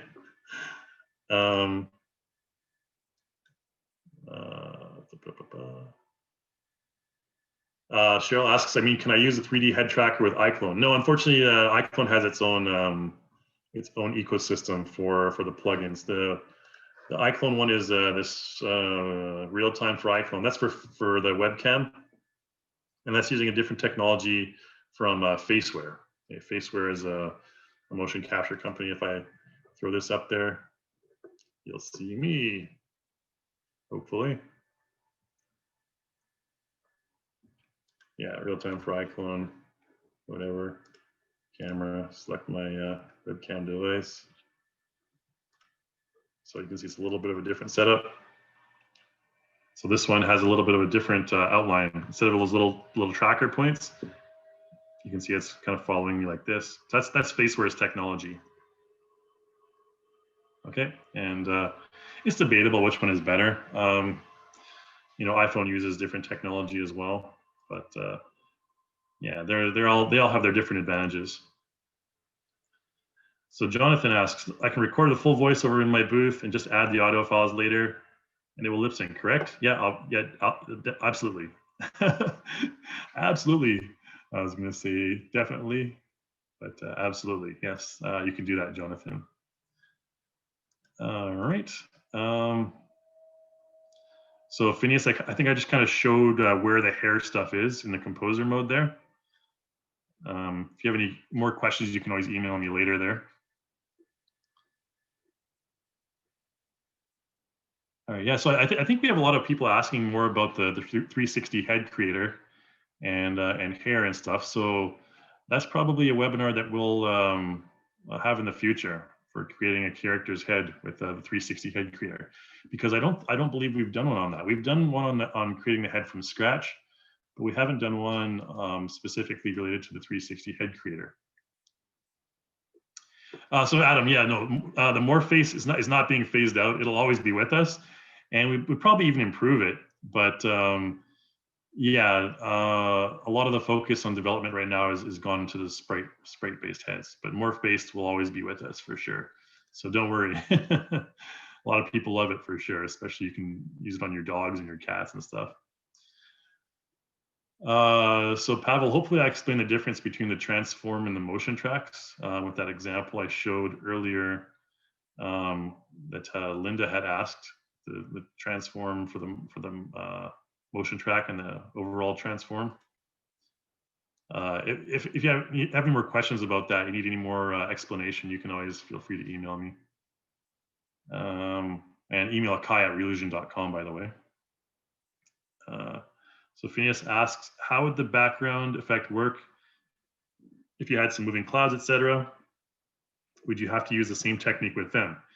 Yeah, you would use the same technique with the clouds and just animate them all the same. Basically, same technique. All right, I think we've reached the end of our Q&A. So thanks so much, everyone, for attending today. We went pretty long here today again, but hopefully you guys are all staying safe out there. And as always, make sure you fill out that survey. We're always looking for feedback on different topics you guys want to learn about with either of our software. There's also the forums at forum.reallusion.com. We have a wishful feature section of the forums where any feature you want to add to newer versions, you can feel free to put in there. We encourage your feedback in any form. All right, so thanks everyone again so much for watching or for being with us here today. And as always, stay safe, and I hope to see you in the next webinar.